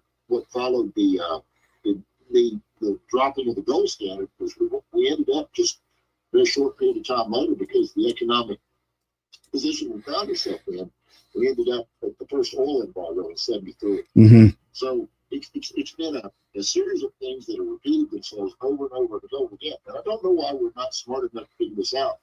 I would just hope that we can come up with a solution, and hopefully we learn from that. And move forward. And the economy, once our pockets are allowed to be in a good position, once they're full again, then everybody thrives. Everybody thrives. And I'm sorry, but it goes from the top down. When the big companies thrive, the regular guy thrives. And, people don't like that. They say, well, the companies and the corporations are taking over everything. That may well be so. But I promise you, I've never had a guy under the bridge on El Dorado and 75 offer me a job. Not once. Right on. Okay, well, that concludes chapter 1 on the top 10 ways to destroy America. Got a quick message here from Sawyer Products, and we will be right back. The Sawyer Mini is the most versatile personal filtration system available. It's a perfect solution for backpacking, hiking, hunting, fishing, scouting, international travel, and emergency preparedness. At a mere 2 ounces, the Mini fits in the palm of your hand and can filter up to 100,000 gallons of water from any freshwater lake, river, or stream. The Sawyer Mini has a 0.1 micron absolute pore size. It was tested to 10 million parts of bacteria and 1 million parts of protozoa without a single breakthrough. This is the highest level filters can be tested to, so we're confident these are the highest rates of filtration available.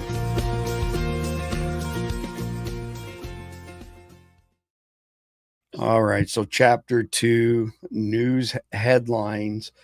In order to speed things up a little bit here, because we're running long, I'm going to pull up a tab and go to Mike. Then the next tab will go to Jeff.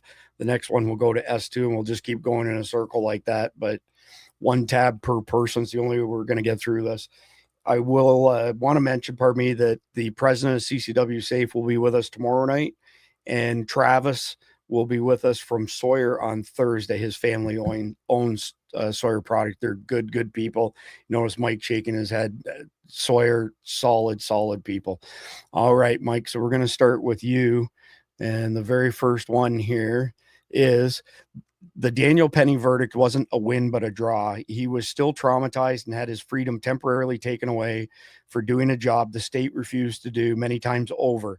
And the people who did this to him have suffered 0 consequences. So to qualify that, Jordan Neely, convicted of 42 violent crimes, schizophrenic, threatening people on the subway that he was going to kill them and he didn't care if they locked him up, blah, blah, blah. That's the high level overview of what this post is all about on X. Mike Sterling. So yeah, absolutely. I mean, the poor guy's life has been ruined by this whole thing. It's just, it's awful. And he's not done yet either. I mean, he's going to wind up in civil court now forever. And the terrible thing is this guy's family didn't give a damn about the guy.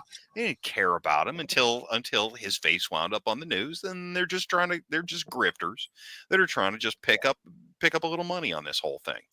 It's awful. Yeah. And I'm sure they will. It is awful. One of actually 2 or 3 of our followers last night suggested that we look at doing a give, send, go. And I went and looked it up. And there's already been $3 million pledged to him for his give, send, go, which, nice. Yeah, agreed. And yeah, this guy's being railroaded for sure. So moving on to the next one, quick video to play, and then I'll get your comments on it, Jeff MD. So essentially, Biden is giving billions to Syria, Ukraine, and Africa, while West North Carolina looks like this. Well, it's just typical Biden. Screw America. America last. We'll take billions of dollars, give to people who either hate us or going to steal from us. You look at Ukraine, they're just going to line some corrupt politician's pocket.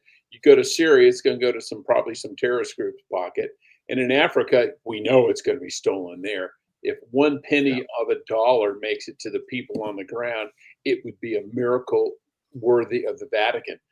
So this is just a big FU to the American taxpayers, the people who pay the taxes, and that the one time they actually need something back, screw you, we gave it to the Congo. Yeah, it's bullshit. Yeah, well, again, the only way you can square stuff like that is that our current administration and bureaucracy are under the direct control of our enemies. So it kind of continues the theme from chapter 1 on destroying America, which is their purpose. They are our enemies. Yeah. They're not under the control of the enemies. They are the enemy.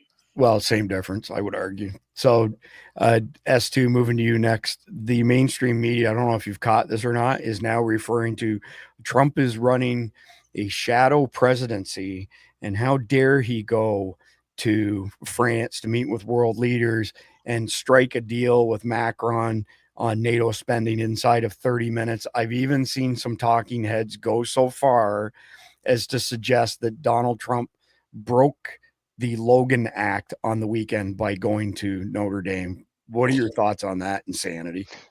Well, you have to be a government official to start with to break the Logan Act, and he is not that at this point in time. He has not been sworn in or inaugurated, so you can scratch that one. As far as him being a shadow president, I got to be honest with you. Through the last 2 years, he's been making moves that has led me to believe that he really has kind of been in control of certain things.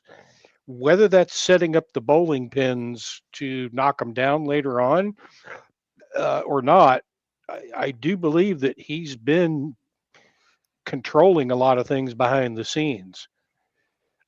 And it just seems very evident because a lot of things were going his way. World leaders respect him. They want to talk to him. I mean, for Christ's sakes, the North Korean president won't even answer Biden's phone calls. Yeah. So, I mean, what else can you say about that? No, right on the money. Wouldn't disagree with that at all. Thank you. Big Jeff, I'm assuming you're still here on the phone with me. I'm still here. All right. Not moving out in the picture. Don't worry about it. So the next article up is Ernst backs Hegseth after meeting. As I support Pete through this process, anonymous smears will not fly. So I just want to mention something here quickly, that Elon was in DC last week with Vivek, trying to line stuff up as far as the Department of Government Efficiency is concerned. And while he was there, he met with about a dozen rhino senators. And the rumor is that he said to every last one of them, if you do not confirm Donald Trump's nominations, I will give your competitor $100 million in the next election to smoke you. And all of a sudden, over the past few days, everybody's fallen in line, as they should, because we gave Trump a pretty clear mandate. What are your thoughts on, the whole thing with Hegseth in particular? I think he's going to be great at his job myself. You still with me, Jeff? Oh, yes, sir. Okay, we're talking. I think it's great. I think what we've been doing has not been working. We're not any better off than we were 40 or 50 years ago. I'm not saying we don't have good people in place, but I'm saying, it's time for a change. And Hegseth, he might be the best guy that ever lived with regard to that job. As far as the other ones, they want their place at the table, and so if they're talked to the right way, they'll snap too, because you know what, they want to be on the inside here with Trump. They don't want to be on the outside, because I don't think that's going to be a good place for anybody to be, especially if you are a self-proclaimed Republican, and then you don't fall in line with the whole thing. How long have we been working on this moment to get him back in, and how much did we have to see to understand how important he was? And personally, I'm kind of glad things happen this way. I don't like the hard times that they put on the American people, but if that's what it took to take us to wake up and shed some of these crappy things that have been going on, then you know what? More power to it. Hopefully, we come out seriously on the good end of it. So you're in good company here, Big Jeff. 2 years ago, I started saying on Survival Dispatch News, Mike was with me at the time, that as much as it sucks that the 2020 election was stolen, we've got a tremendous education as a result of what's happened over the past, 4 years now. And Trump's not just going to do everything by executive order this time around. He's going to seek ways to make lasting change. So here's the thing. If Trump had served 2 back-to-back terms and the globalists got somebody in here, coming into 2025, they would have just overturned everything Trump did. Trump now knows you got to make this stuff has got to be like encased in cement. You can't do it with just executive orders. All right. So ironically enough, Mike Sterling, the next one that came up is President Trump's education secretary nominee, Linda McMahon, confirmed that Trump will dismantle the department and send education back to the states. Short video, I'll play it quickly. And do you believe that you'll be confirmed? I certainly hope so. Do you plan on dismantling the Department of Education? Well, certainly the president is looking forward to raising the level of education across the country by sending education back to the states. So dismantling the Federal Department of Education then? I'm not going to get ahead of the president's policy. Pretty clear, though, what she said. We're going to give it back to the states. So, Mike Sterling, I know this is something you have passion over. Oh yeah, it's got to go. The Department of Education came in and all just scores across the board, countrywide, went downhill. Get rid of them. The money doesn't go to the students. Nothing helps the students from them. All they do, it's nothing but a chunk of bureaucracy. Get rid of it. It's got to go. Yeah, 100%. It's done no justice to our youngins and educational system in general. All right, so let me bring up the next one. So this is the video with Taylor Lorenz and Pierce Morgan that's got a lot of coverage. So when the CEO of United Healthcare was assassinated, she made a bunch of posts all over Blue Sky, which is, a Twitter clone for mentally ill leftists, and basically taking joy in it and saying that more people should, suffer the same fate that work in healthcare. I don't think I'll play the whole 2 minutes, but I'll play the beginning and then I'll get your input, Jeff MD. I do believe in the sanctity of life. And I think that's why I felt, along with so many other Americans. By the way, she's like a hardcore left-wing, brain-dead cat lady who reeks of cat piss, just to be quite frank. And box wine. Yeah, and box wine. She is as nutty as they get. She had a meltdown last week because she went somewhere in public. Of course, she had her face diaper on because nobody around her had their masks on. And don't ask me what the fuck this means, but everybody was raw dogging all the air.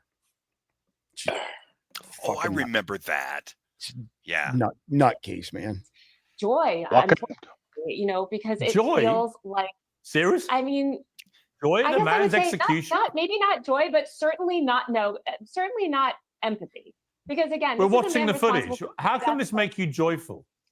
This guy's a husband, he's a father, and he's being gunned down in the middle of Manhattan. Why does that make you joyful? Of Americans that he murdered. So are the tens of thousands of Americans, innocent Americans, who died because greedy health insurance executives like this one push policies of denying care to the most vulnerable people. And the many millions of Americans that have watched people that I care about suffer and in some cases die because of lack of health care. So should they all be killed then? Should they all be killed, these healthcare executives? Would that make you even more joyful? No, that would not. Well, why not? And, why are you laughing? I think because it wouldn't fix the You seem to find the whole thing hilarious. Yeah, that's about all I can take of that. Jeff MD, before you go, Mike Sterling, what do you think of that comment on screen right now? Dude, I'm telling you. I'm not even going to touch it.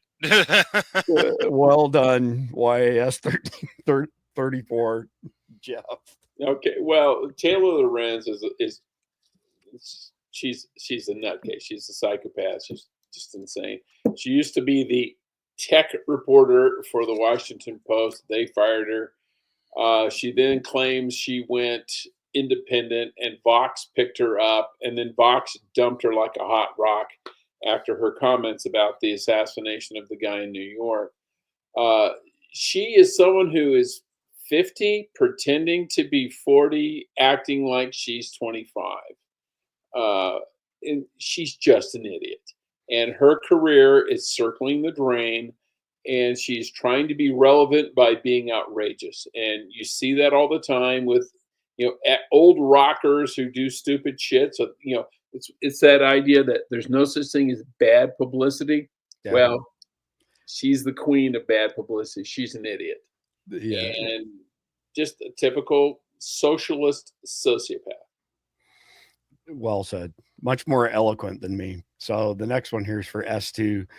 Breaking. Senator Tom Cotton says all of President Trump's nominees will be confirmed. Lastly, real quick, Pete Hegseth seems to have gotten momentum behind him, but you're in Washington. You talk to these senators. You go to lunch in the cafeteria together. So is he on track? Is he gaining momentum? Brian, I expect a Republican Senate is going to confirm all of a Republican president-elect's nominees. I had a good meeting last week with Pete Hegseth and with Pam Bondi. I know many of these nominees. 2 Arkansans have been nominated as ambassadors: Marco Rubio, Kelly Loeffler, Doug Collins, and I served together. In fact, if you go back 32 years to Bill Clinton's transition, there are only 2 nominees out of 72 cabinet secretary nominees in which senators of the president-elect's party voted against him. So no one should be surprised that a Republican Senate is going to confirm the Republican president-elect's cabinet secretary. S2, thoughts on that? 5 words. We have the Diddy tapes. Amen to that. That's, you know what? That's just as powerful as the $100 million from Elon. And don't forget the Epstein list. The best part is about the whole thing. They're going to wind up getting all these confirmations, get what they want, release it anyway. Yeah. Totally agree with that. All right. So moving on to Big Jeff, and kind of ironic that this would come up in the rotation for him. Eating ultra-processed foods raises mortality risks, especially for women. Thoughts on RFK Jr., MAHA, Make America Healthy Again, and ultra-processed foods, Big Jeff? I'm all for it. One of the things that we talk about is fat people. Okay, well, there's 2 kinds of fat. There's subcutaneous fat, which is bad enough, but it's usually laying over internal fat. And I think that we've gotten so lazy that we don't like to cook. We don't like to fix our food. You train, you know about prepping and having a disciplined regimen in order to prepare for an event. That kind of spills over into your normal life at some point. We coach it, we preach it, we believe it, we practice it. And I'm totally on board with what he's doing. And I hope I have a lot of people working fast food places, and I hate that they would lose their job. But I'll be honest with you, if I never ate another McDonald's French fry, I would be a happy camper. Yeah, and then, well, they'll make you glow in the dark. So moving on to Mike Sterling. This is a good one. Pete Hegseth just went on Fox and laid out his priorities for Secretary of Defense. Well, there's a lot to be done. First of all, you salute the commander-in-chief who got those 76 million votes and is going to chart the way. And I'll give him advice and counsel along the way. I'll just say what he told me. Return the Pentagon to the warfighters, Pete. Get in there and clean out all the social justice, politically correct garbage on top and get back to lethality, warfighting, accountability, meritocracy, and readiness. And guess what? 95% of the people in that building in the Pentagon and that wear the uniform, that's all they want to do anyway. And so when you return to that, it changes the culture of an institution that now stands up straight. You address that recruiting crisis. You address the retention crisis. Sean, I can't tell you how many families have reached out to me and said, my son or daughter wasn't going to join, and now they are after President Trump was elected and you were chosen to be SecDef. Same with retention. And then the rest of the world takes notice of that, Sean. So I'm not going to get ahead of the president on policy or what our posture will be. But we will be strong. And we will have peace through strength, as Donald Trump has said, and we will put America first. That's what he's asked me to do at the Pentagon, and that's my promise to the American people and our warfighters, led by President Donald Trump. Back to the days of Pax Americana. Like it or not, it was a stabilizing force in the world. Period. And if you listen to his interview with Sean Ryan, great interview. Highly recommend everybody listen to what he's got to say. His two questions. How is this going to, if anybody brings anything to him there at DOD, how is this going to affect lethality? How is this going to affect readiness? That's it. He didn't care about anything else. And I love it. Cut it down to its simple points. Do what the military's supposed to do. Reading, writing, and arithmetic. Doge. Kill people and break things. Yep. All right. So, Jeff, this one up. Next one is for you. And we touched on this earlier. Federal government rename DEI positions. That should say something other than federal government. Federal government employees rename DEI positions to fool Trump admin. Federal employees are scrubbing their Facebook and X accounts for any negative posts about Trump. Thoughts on that, Jeff? I think you can run, but you can't hide. But because there's a thing called the Wayback Machine.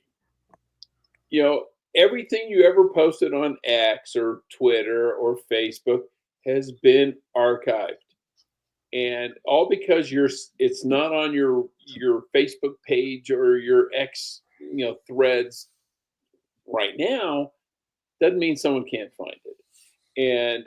And all that stuff was documented. It was, those files are backed up there. All that crap is somewhere. And when it comes to the government, it's almost always somewhere in multiple places. And what you need to do to these people is you confront them and say, were you part of this? And if they say no, and you've got the receipts that shows that they were, you fire them for lying, for as the FBI calls it, lack of candor. When you lie to the inspector general, you get your ass fired. When I was in San Antonio, the special agent in charge of the San Antonio field office was fired for lack of candor. They frog marched his ass out of the building with his shit in a box in like 24 hours. And that's no bullshit. You do the same thing to anybody in the military. It is against the military code of justice to lie to an inspector general. So you ask them the question. If they tell the truth, okay, great. You told the truth. We're changing policy. You better be on board. But if they lie about it, you fire their ass. So, hey, Jeff, I got a question for you. Is it any wonder that the Wayback Machine a couple of months ago was hacked and they were trying to hide this shit? Yeah, but the Wayback Machine's not the only one who does that stuff. Yeah. So as I mentioned earlier, by the way, that $100 million a year for censorship, the government still has complete access to all of Zuckerberg's stuff.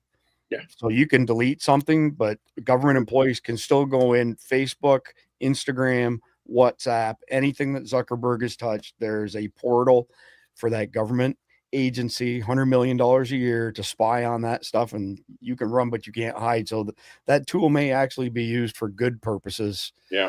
To uncover that stuff before it's blowing up, because I know for a fact that it's on the Doge chopping block. Yeah. All right. So next one here. Why do Democrats think it's controversial to deport illegal immigrants who've killed law-abiding Americans? Because they've lost their minds. I don't know if I'll play the whole 2 minutes. The Democrat guy, I don't even know who he is, but he's your typical left-wing Democrat, soy boy, doesn't have an ounce of testosterone, squeaky voice, the whole 9 yards. I have to say, I'm kind of amazed that we're holding this hearing. To me, it's remarkable that the idea of actually, as you were just saying, Ms. Morin, the idea of enforcing our laws, protecting our border, securing our streets from criminals, it's amazing that that's controversial at all. And it says something a lot about the other side of the dais that we're having this hearing today. Let me just ask you, Mr. Reifman-Melnick, I mean, is it really such a bad idea to deport people like the criminal who killed this young man? This is Travis Wolf. He was 12 years old when he was killed. He was mowed down, and I do mean mowed down, in a car by an illegal immigrant, 12 years of age, walking along a sidewalk in my state of Missouri, mowed down by an illegal immigrant. who I think also had a prior criminal record. Is it such a bad idea to deport the person who killed him? Any person who commits a heinous crime should suffer the consequences under the law. Good. What about Officer David Lee? Officer David Lee was killed in Missouri just a few months ago by another illegal immigrant, once again in a car, who used it as a lethal weapon to ram him and kill him. Is it so wrong, such a bad idea to deport the illegal immigrant who killed this good man? Again, any person who commits an awful act should face the full force of the law. And We've had never said multiple otherwise. stabbings in the state of Missouri at laundromats in O'Fallon, Missouri, where innocent civilians were going to do their laundry of an evening and were attacked with knives, slashed, bled, stomped upon. Should the illegals who did that, should they not be deported? No, as I said, if you commit an offense, you should face consequences. But the overwhelming majority of the 13 We've million had people officers here assaulted today in have Kansas not City on the committed other side any of the offenses. state who have been assaulted by illegal immigrants. One officer required over 100 stitches to the head. So I lied. I played the whole thing. S2, your thoughts on Josh Hawley's speech there? I love Josh Hawley. He just goes for the throat. He doesn't even fuck around. Pardon my French.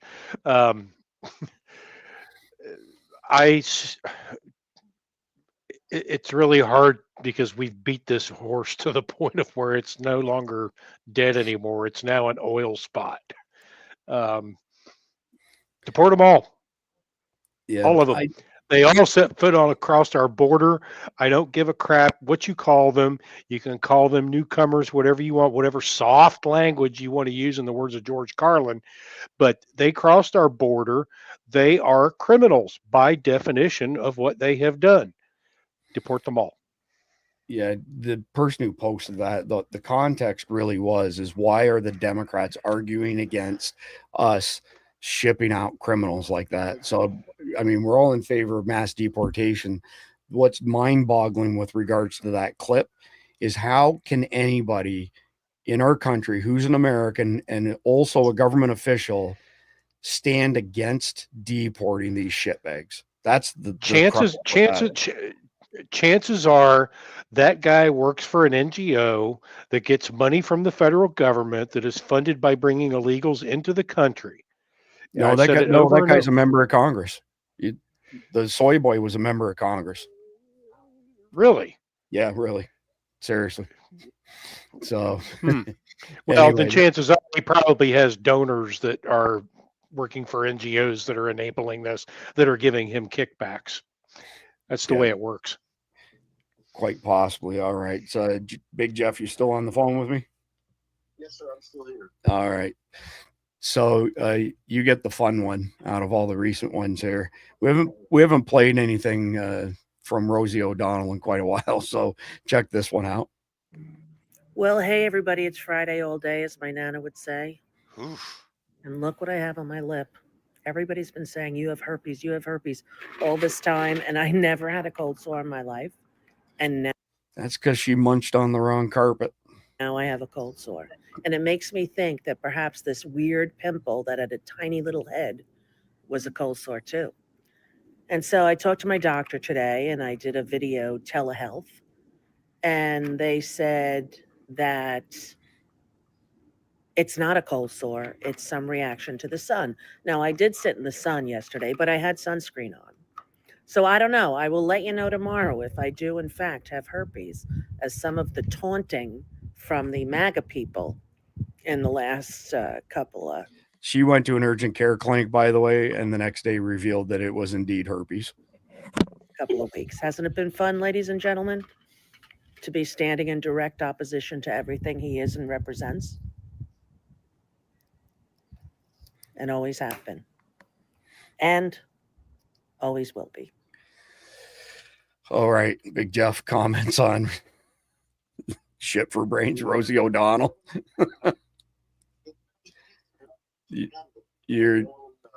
I'm not getting any audio off you. It's just garbled, Jeff. Okay, she's the victim of her own mission, which backfired in her face, and obviously it went in her face. But you know what? It couldn't happen to a nicer woman. That's all I got to say. I never cared much for her. You know who else suffered that same fate was Kathy Griffin. So. Yep. All right. Thanks, Jeff. Mike, you get a good one here. So did you see this picture from the reopening of Notre Dame, how Jill Biden is looking at Donald Trump? Have you seen this, Mike? I've not seen this. Okay. I've been out too much lately. Okay, so he walks into the church, and there's all these famous world leaders at the front of the church, and they're all shaking his hand. They're fighting over each other to shake his hand.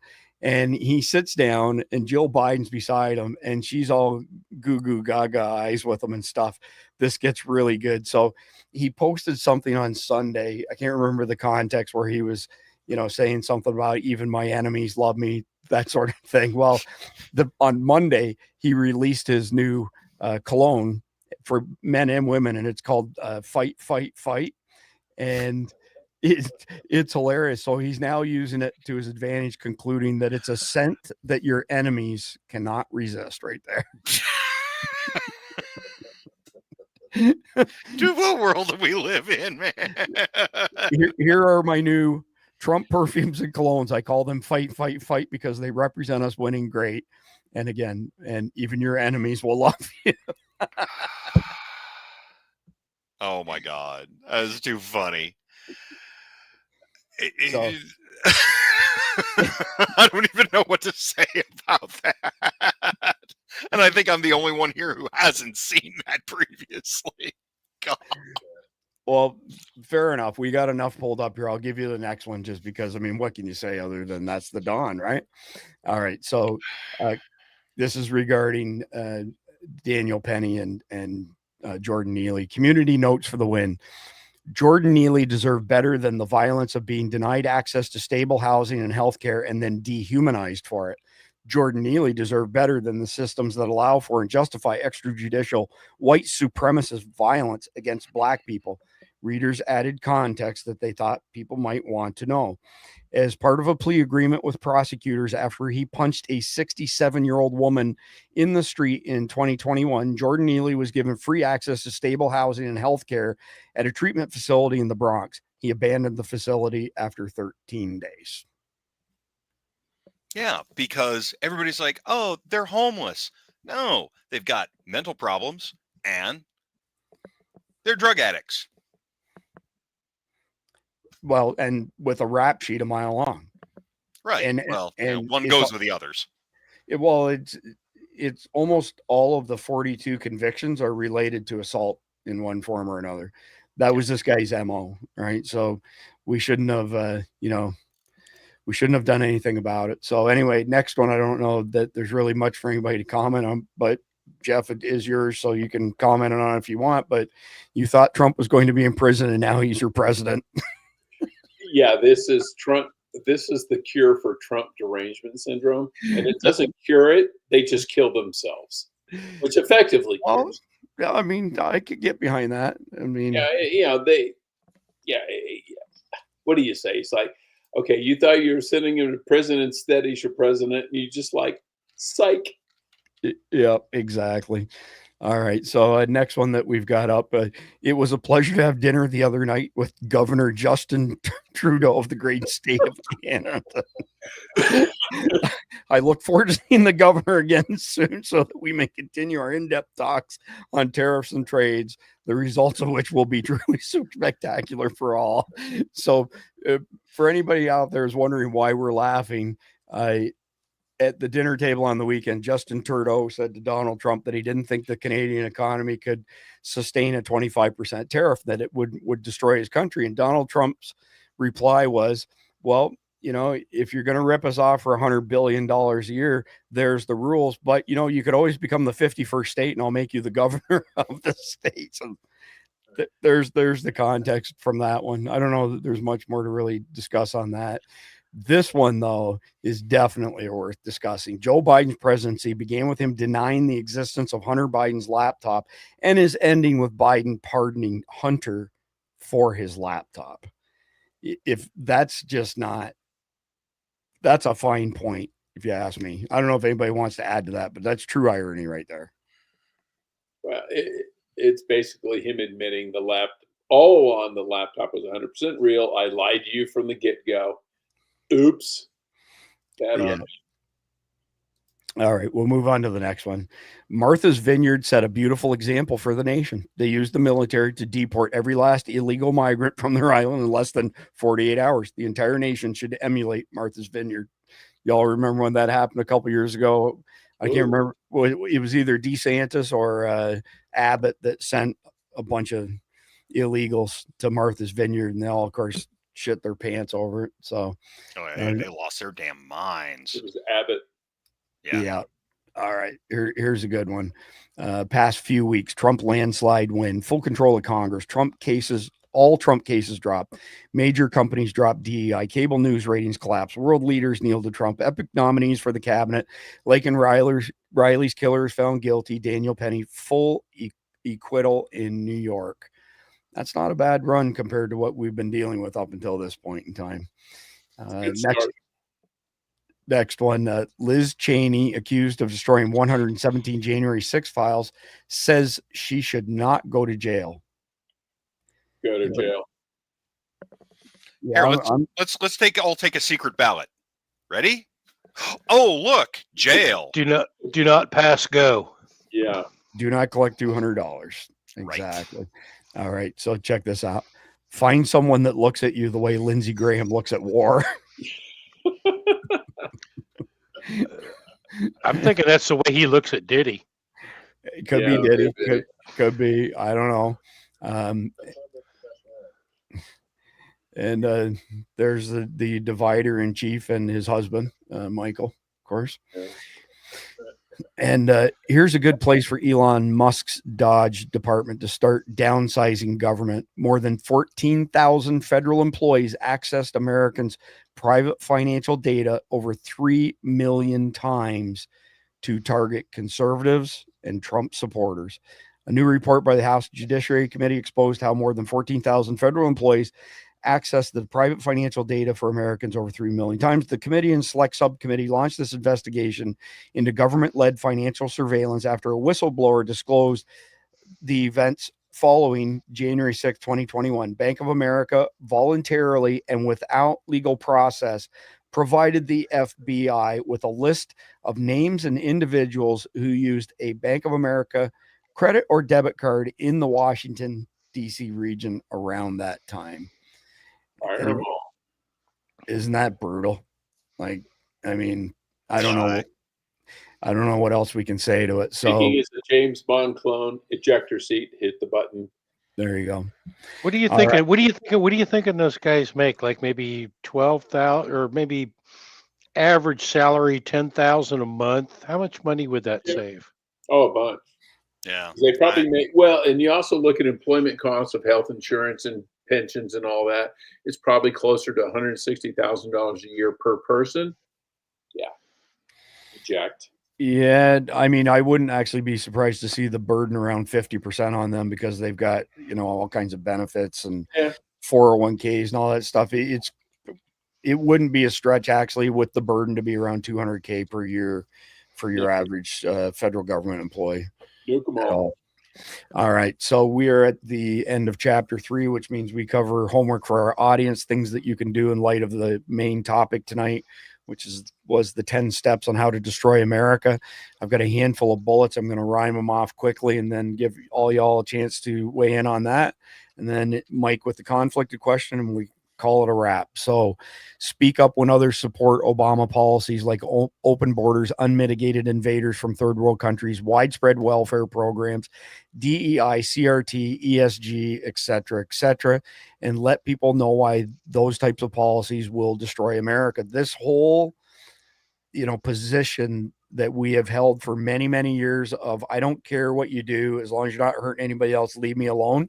It ain't cutting it, and it's not going to cut it anymore.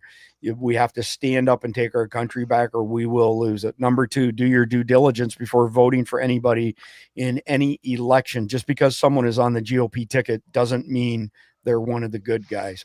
And we've seen that happen countless times. You know what I don't see happening, Jeff? And I'll get you to comment on this before I move to number 3. Why is it that when there's even the slightest bit of controversy over an initiative by a Republican president that we have rhinos who will go and vote with the Democrats. But when you have a Democrat president, when do the Democrats in the Senate or the Congress ever go against them? I can't say that it's ever happened that I recall. They don't, because I'll give the Democrats this. They stick together. And it may be, again, the Diddy list, the Epstein list, they're being blackmailed into it. It may very well be.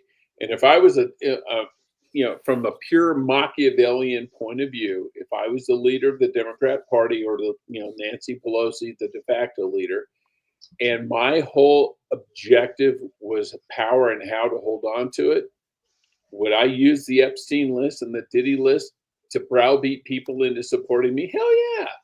I mean, if you're that cold-blooded, you're that cold-blooded. Republicans aren't that way. One, I don't think you're going to find a lot of Republicans on the Epstein list. You might find a few. And same thing with the Diddy list, because Republicans don't travel in those circles. So what it does, it gives Democrat leadership a thumb that they can push on somebody's head to say, you will vote the way I want you to, or I will destroy you. Yeah, true. Hey Jeff, here's a question for you. What did forget what is it? What did Elliot Ness say to the AG when they were prosecuting Al Capone? Oh, the judge. Yeah. Your name is on the list. His name's on the list. Yeah, but he didn't know that. His name's in the book too. Yeah. All right, moving on to number 3 for homework for our audience tonight. Let me get the number 3 here. Speak out with regards to censorship. Don't be afraid of big tech suspending you, because if they do, it's all the confirmation needed to show your circle that they are not our friends. You know what? Who gives a shit if they nuke you off of Facebook? You have to stand up and speak your freaking mind. End of story. If they kick everybody off of Facebook, there'd be nobody left. It'd be like Blue Sky, just a bunch of whiny ass, limp wristed echo liberal. chamber. Yeah, woke progressive losers. This is a big one here, Mike. I want you to speak to this one a little bit. Attend local school board meetings and speak up against the woke, perverted curriculums. Yeah, absolutely. I mean, I regularly go down to school council meetings, my county meetings, the like. Go down to those things. Do I have any kids in school here? Nope. I'm still a concerned citizen.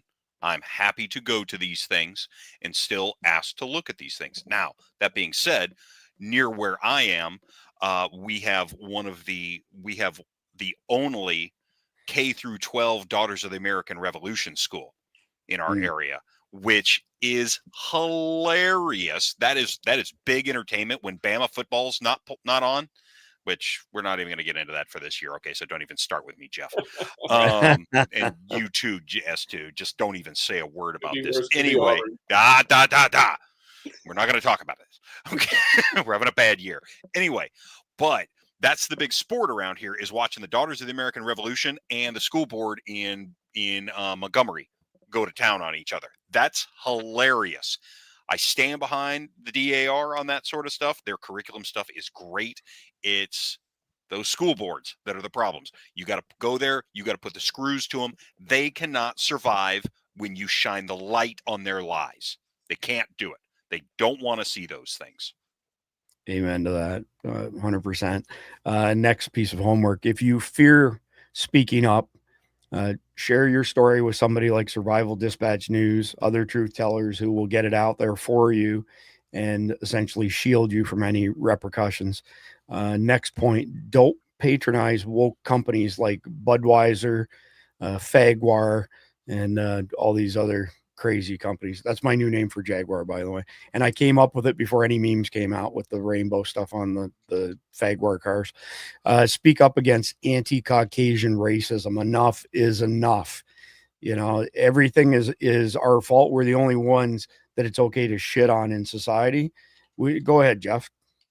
No, I was just saying you're right. The white heterosexual Christian male is the only person you can take shots at all day long and never complain. And I would take it. Well, I would argue that the white heterosexual Christian male is the fiercest competitor in our society. Well, So we wouldn't have a country without them. yeah, careful what you wish for, you might just get it, sort of thing, right? Next one, promote and encourage masculinity.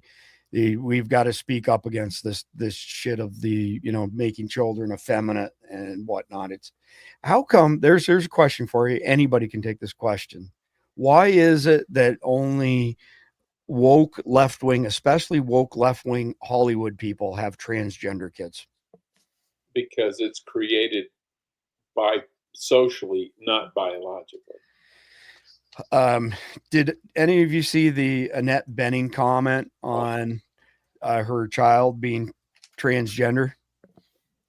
Well, yeah, but the ironic thing is the kid's dad is Warren Beatty, who is the biggest poonhound in Hollywood for 30 years.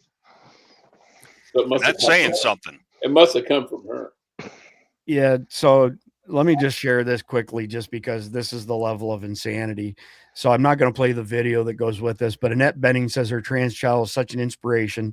Wishes everyone had a trans family member. In the video, she specifically said having a transgender child makes her, meaning herself, a much more interesting person.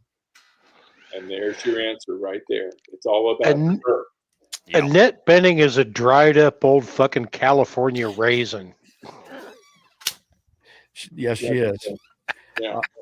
All right. It's all about them. It makes them more interesting. It's not about their kids. Their kids are props. She was hot when she was young. I'll give her that. When she was in the grifters and stuff, she was pretty hot. But you know what? She can't handle the fact she's no longer a big movie star. She's no longer attractive. She's no longer a sex symbol. So she has to manipulate her children into getting publicity for herself, which is really, really sad. And she's never going to be in a movie ever No, again. of course not. Well, she'll play somebody's great grandmother in 10 years because she needs something to do. I really hope one day that us and the other panelists that we have on this show can learn to actually share our feelings. Tell people what we actually think about what's going on. This is a safe space. We can share our feelings. I do tend to internalize. Dude, I'm halfway through a pint of moonshine tonight. Give me a break. I've just finished my second drink, so I went from bourbon to rum. So rum gives me. Oh man, you're gonna be in bad shape later, dude. No, Chris doesn't let me drink on the show anymore. No way. All right. Yeah, we can't see me doing it, so. And my wife even says, "What were you drinking tonight? Whiskey or rum?" And I go, "Whiskey." Ah, that explains it. All right. So we're in the home stretch to wrap things up. I got an email from somebody asking, I mentioned that Ace Beam had sent me an 80,000 lumen flashlight. That's what this guy is. This is so powerful that if I shine it at my laptop, it'll actually shut the camera off. I set it on my desk upside down for a millisecond while it was on, and it started to smoke. It burned the finish off the top of this marble countertop that this desk is made out of. There's another company, Imalent, I believe is their name, that supposedly make like 100 and 200,000 lumen flashlights. They sent them to us, and they ran at 100 and 200,000 lumens for all of 1 to 3 seconds, and they went into overheat mode every time. This one here, I can stick it 80,000 candlewatt power or 80,000 lumens, pardon me, and it runs forever and a day. So the person who wrote in, is that say again, powered by plutonium or what? Well, that's interesting you would ask that. This entire back piece here is a battery, and this doubles as a portable power station. So it's got a USB-C port on it, and if your phone dies, you can plug it into this. This has like I believe a 12,000 milliamp hour battery on it. I mean, that's bigger than most laptops. Didn't they put that on like Voyager 1 and 2, which they're outside, they're still talking back 40 years later? You mean V'ger? Yeah, V'ger. That's right. Yeah, from the old Star Trek days. All right. Anyway, so final stuff. If you want to get the brief for tonight's episode, patreon.com/survival dispatch. Sign up for free. If you sign up for a paying membership, send an email to support@survivaldispatch.com after you install the Signal messaging app on your phone, and we'll get you an invite to that. That's for paying members only and is very, very active. Super tight community there. Other than that, that's it for my stuff. Mike, you've got the conflicted question. Well, the first thing that I've got to do is shame everybody in the audience. Why do we not have more like buttons? Hit that like. I want to see some thumbs out there. All right. Come on. You guys, I'm not mad at you. I'm just disappointed. Yes, you are. Yeah, you're mad. Okay. Conflicted question. All right. So here's how this is going to go. I'm going to go ahead and read it. Everybody here on the panel is going to discuss it, but we want to see what you've got to say in the comments section. Get in there, get dirty, wrestle with a pig. All right. Okay.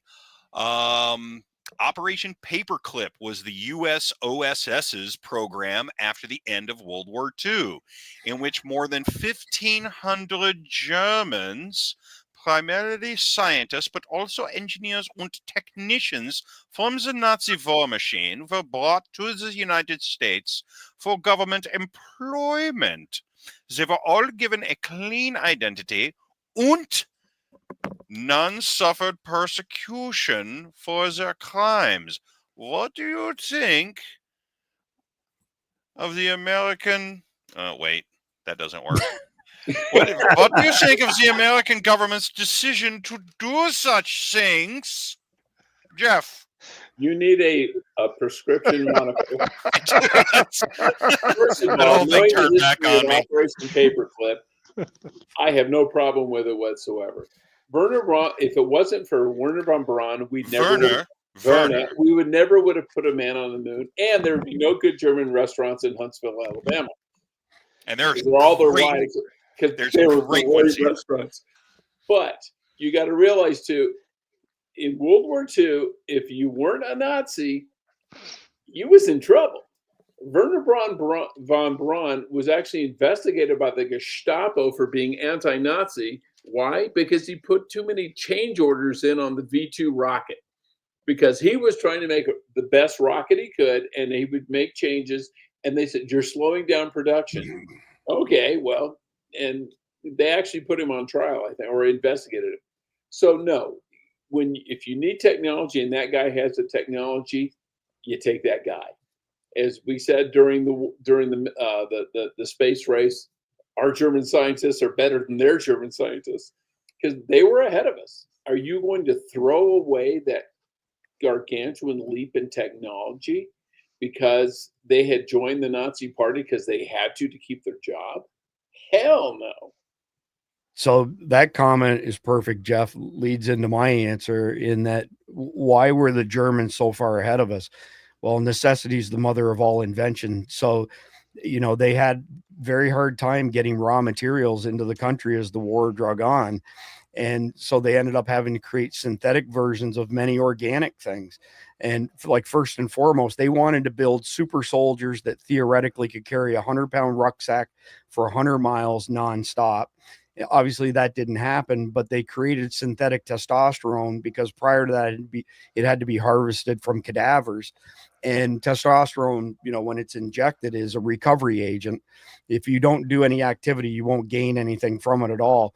But if you take it, it allows you to recover faster, which means you can do more frequently train.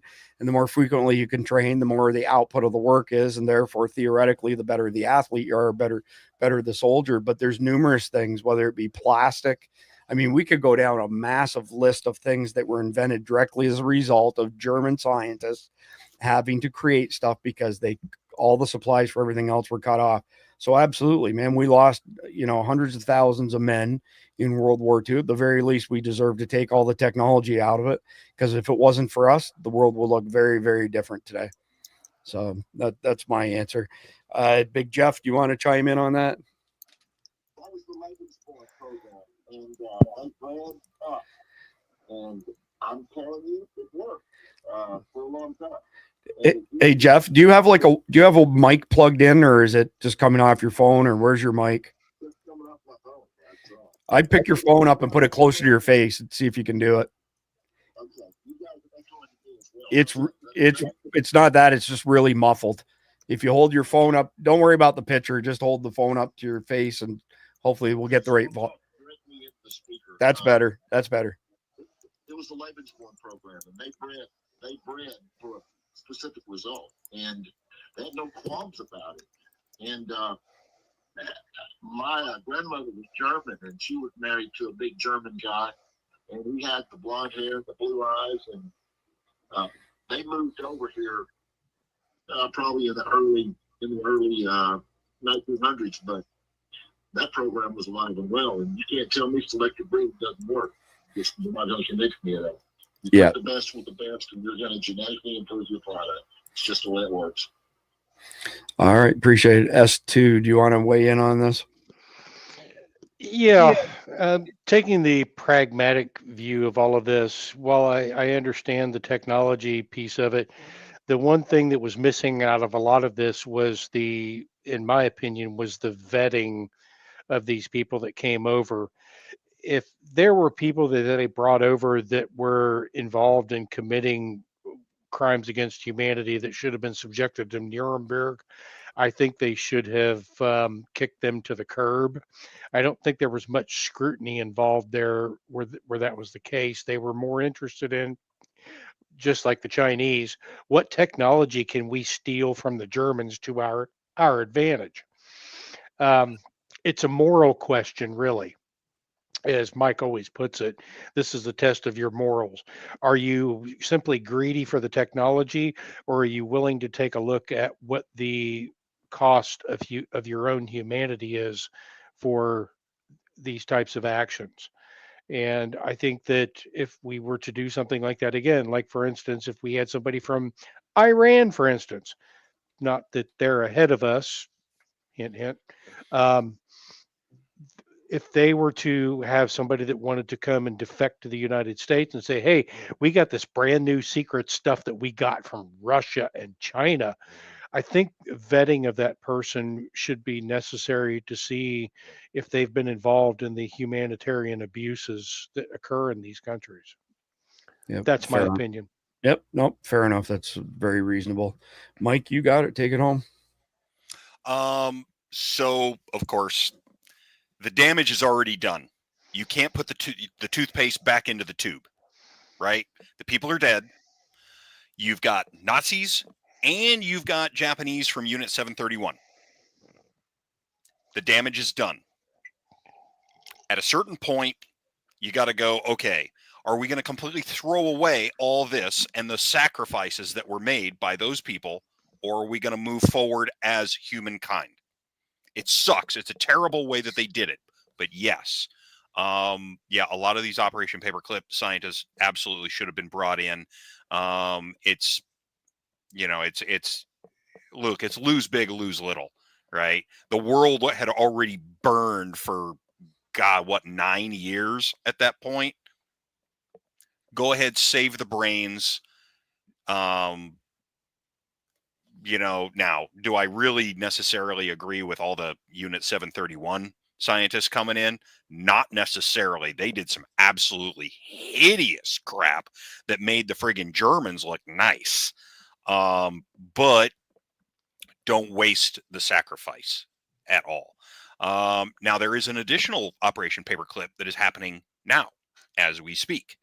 And that is getting a bunch of the talent off of the island of Taiwan. Because like we discussed previously, the Chinese can go ahead and they can make things physically just fine. They lack talent. They lack experience. We are in the process at this point of moving a big chunk of that semiconductor manufacturing out of Taiwan. Mm-hmm. And the first step to that is get the brains off the island. And they're moving it to where the sand is. Phoenix. Well, they're moving some of it to the Philippines. They're moving some of it to Pahonix. Phoenix. Yeah, Pahonix. Yeah, you couldn't get concrete here because it was all being used for that factory. Right. But no, it's kind of, you got to look at, I look at it as throwing out the baby with the bathwater. If Edward Jenner, I think it was Edward Jenner, who came up with the smallpox vaccine, If he had done something heinous, would you throw away the smallpox vaccine? No. No. The Japanese and the Germans did a lot of, the Germans in particular, did a lot of research on how the body reacts to cold, and it was for pilots, and they did it, sadly, by subjecting prisoners to deep freezes and how their bodies reacted. But we got a hold of that research after World War II, and that saved a lot of American flyers' lives when they went into the ocean. They developed suits that could keep them alive and things like that. So, yeah, what they did was heinous, but you can't throw away the good because of the bad. Fair enough. Und we got so wonderful Schnitzel in Huntsville.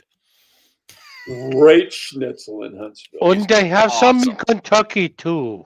Oh, not like Huntsville. Man, No, not like Huntsville. Food in America was in Huntsville. Yeah. Helen, Georgia. I'm gonna have to visit Huntsville then. I'm telling you, you gotta, man. I'll take you down to Hildegard's. You'll love it.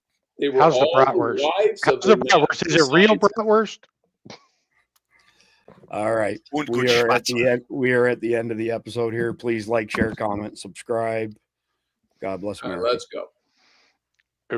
My name is Chris Heaven, and I'm the CEO of Survival Dispatch. I was a member of our national powerlifting team for many years and won many state, national, and world championships. Even though I'm in great shape for being 55 years old, I am not immune to father time. Most of us feel weaker and make more trips to the bathroom as we get older. U.S. Army research has led to a breakthrough for the #1 water for older Americans. It's not a special sports drink, but a mix with essential nutrients most hydration drinks lack. Keyword, hydration. These nutrients are proven to enhance muscle strength, reduce soreness, and improve bladder health. A Texas doctor leveraged this research and formulated a drink mix to help you stay strong. Click the link below for up to 44% off at nativehydrate.com/dispatch, plus free shipping and a free gift. This is one of the best deals I've seen for high quality BCAA drink mixes. Don't miss this deal.